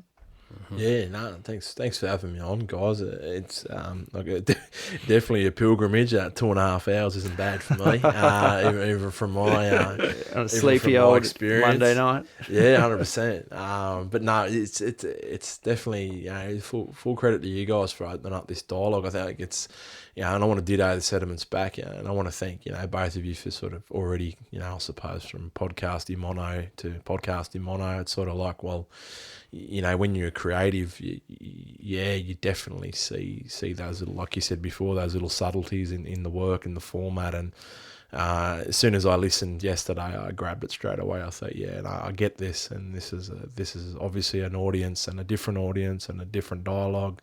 But essentially, it's getting messages out there on a platform, and it's been a hoot, guys, and I really appreciate coming on, and hopefully, your listeners definitely get a lot out of out of the last few hours. Oh, mate, I've no doubt they will. It'll open their eyes and ears to a lot of fascinating stuff. So, yep, absolutely. I don't want to put you on the spot, but did you want to finish off this podcast for us, mate, in only a way that you can? You've got that really cool saying that. Oh. Is that putting you on the spot too much? Oh, no, it's not putting me on the spot. Did you have something to say, Craig? I think I heard you. Sorry. Oh, I was certainly going to say thanks for joining us and sharing your stories and letting us stumble through some conversations there that I think it's really valuable for our listeners and for us personally. So thanks so much for joining us, mate. Yeah, 100%. And look, I think obviously if anyone wants to shoot across to. You're more than welcome to come into the Bring Back the Warrior podcast, and you can find us on Instagram.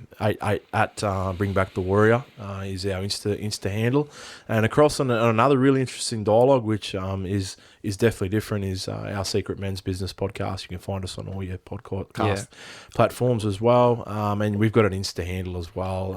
All those links will be available on the show notes. Show notes. You got it, mate. Jeez, he's a good listener, this guy. That's all there. So because what we find is people are running or exercising 100%. Or hiking or driving, and they can't write all these things down, but they 100%. Can go and they'll connect with you in many different ways. Let's look on the show notes. Yeah. All right. So what I was referring to earlier was that your famous kind of sign off, which is what is it? Today is the first day of the rest of your life. Today is the first day for the rest of your life, and it's only an hour away from tomorrow. So, I just I've got a saying, stay healthy, stay humble, stay positive, and things will progress and move forward in a humane way. Thank you very much, Dwayne. Welcome, lads. Nothing but a pleasure. We'll talk to you very soon. Okay, lads. See you later. See you, mate. Thanks. If you're listening to this podcast on iTunes, we'd really appreciate your ratings and comments if you can spare the time. If you'd like to know more about HikeordieTV and keep track of our adventures around Australia, make sure you drop by Hikeordie.com. That's where you'll find all the information you'll need to follow us on YouTube, Facebook, Twitter, Instagram or Pinterest. As always, we appreciate your support. Thanks for listening.